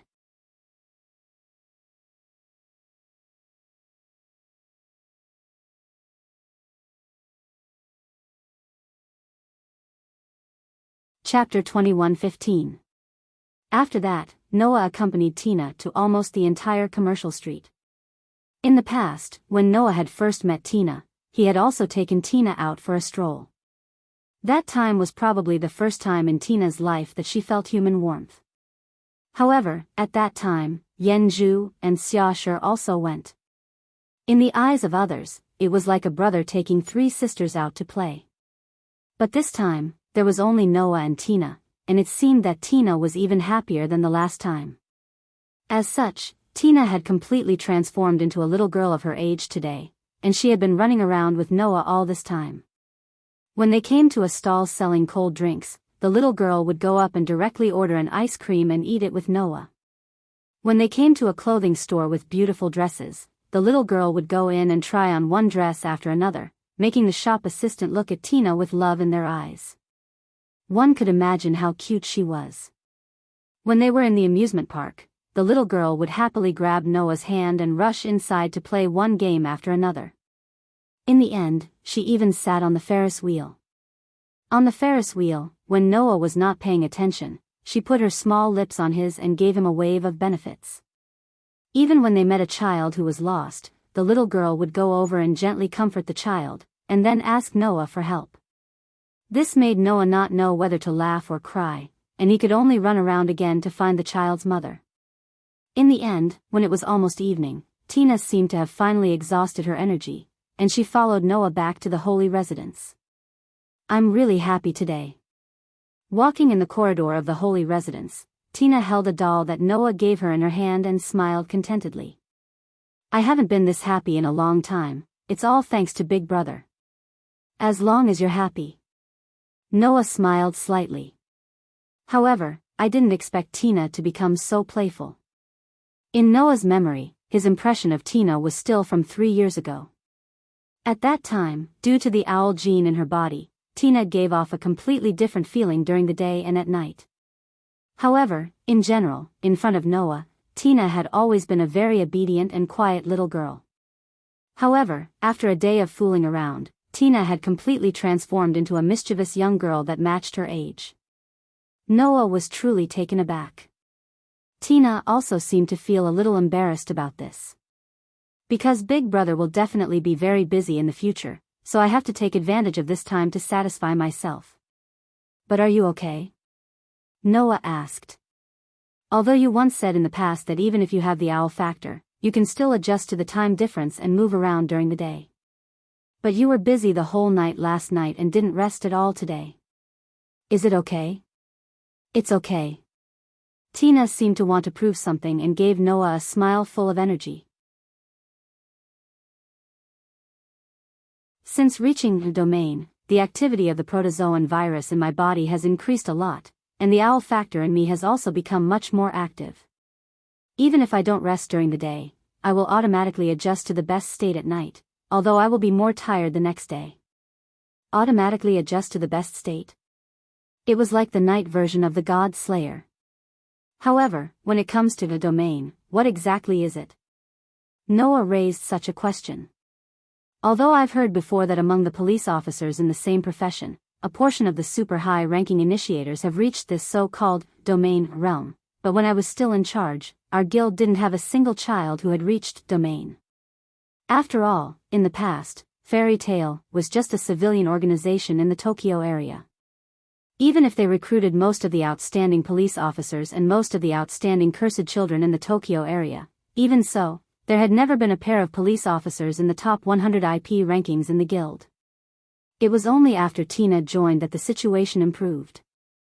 Of course, at that time, Fairy Tail naturally wouldn't have the initiator who had reached the domain level. Thus, Tina was the first initiator that Noah had ever seen who had reached the domain stage. Therefore, Noah could only be considered to have a partial understanding of the state of domain. Actually, it's not difficult to understand. Tina said. The so-called domain is a state that is reached after breaking through the growth limit point. Other than that, there are no other unknowns. Breaking through the growth limit point? Noah said thoughtfully. Just like how people break through their own limits. It's a bit similar, but the specific aspects are different. Tina organized her words and explained. Just like how humans have their own limits, the cursed children also have their own limits, but this limit depends on the protozoan virus in the body. From a human's point of view, it is the cursed child's own potential. Like Miss Yenju, in the past, she basically didn't train herself. She just kept using her ability, so her speed would continue to grow and become faster and faster. Tina looked at Noah. I used to be the same. As long as I kept using my ability, by the next night, I would find that my eyesight had increased, my sniping accuracy had increased, and my condition was getting better and better. Every night, I would become stronger than the previous night. That's really against the rules. Noah couldn't help but sigh. But, there is a limit, right? Yes. Tina nodded. After continuous growth, one day, we will find that no matter how we use our ability or even train ourselves, we can't improve our strength. We can only turn to honing our skills. In the past, Yenju came to Noah for help because she suddenly couldn't improve her speed, but Noah couldn't do anything about it. He could only turn to teaching Yenju combat skills to hone her combat skills and improve her skills to improve her own strength. It was from then on that Noah asked around and learned about the existence of the domain. No matter which cursed child it is, after their ability has developed to a certain extent, they will enter a period of stagnation. From then on, they will no longer be able to improve their ability. Miss Yenju and I both encountered this problem. In the words of a doctor, it is a bottleneck. Tina said to Noah. However, just like how humans don't know how to ride bicycles, but one day they suddenly know how to ride a bicycle. When the initiator is not satisfied with their own strength and carries out strict self-discipline and training, a portion of them will eventually break through their growth limit and enter a state of regaining growth. That is the domain.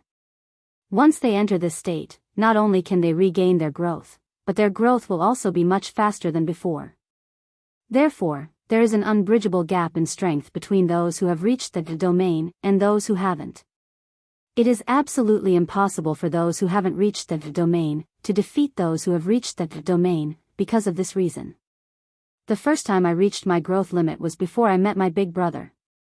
Perhaps it was even earlier than Miss Yenju, Tina said. Until 2 years ago, on a mission abroad, I met my younger sister who used to work under Professor and a younger sister. Noah was stunned for a moment before he realized what she meant. You mean the cursed child who was transformed into a mechanical soldier by Ayn Rand like you? That's right. Tina said with some nostalgia. IP ranked 100th, Ashley Springer XX, nickname, Giant Spiked Lizard. Ranked 98th in IP, Tina Sprout, nicknamed Black Wind. IP ranked 95th, Irene Spencer, nickname Meteorite Fall.